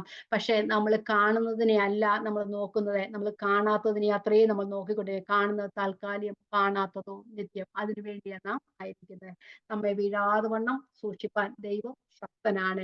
പൗലോസ് അപ്പോസ്തലൻ പറയുന്നു, കൊരിന്ത്യരോട് പറയുന്നു, നിങ്ങൾക്ക് ലഭിച്ച കൃപ വ്യർത്ഥമായി തീരരുത് എന്ന് ഞാൻ നിങ്ങളോട് അപേക്ഷിക്കുക. പൗലോസ് അപ്പോസ്തലന് കൃപ ലഭിച്ചതിനാലാണ് ഇത്രത്തോളം പ്രശ്നങ്ങൾ. നമ്മൾ എത്ര കാര്യങ്ങൾ പറഞ്ഞു, ആദ്യം 10 കാര്യങ്ങൾ പറഞ്ഞു, പിന്നെ 18 കാര്യങ്ങൾ പറഞ്ഞു. ഇതിന്റെ എല്ലാം നടുവില് ദൈവം നടത്തിയ കൃപയാലും ദൈവത്തിന്റെ കരുണയാലുമാണ് ദൈവരാജ്യത്തിന് വേണ്ടി പൗലോസ് അപ്പോസ്തലൻ പ്രയോജനപ്പെടാനും അവസാനം പറയുന്നു, ഞാൻ നല്ല പോർപ്പൊരു ഓട്ടം തികച്ചു വിശ്വാസം കാത്തി നീതിയുടെ കിരീടം എനിക്കായി വെച്ചിരിക്കുന്നു പറയാനും ഇടയായി തരുന്നത്. ദൈവം നമ്മളെ ഈ വചനങ്ങൾ അനുഗ്രഹിക്കട്ടെ.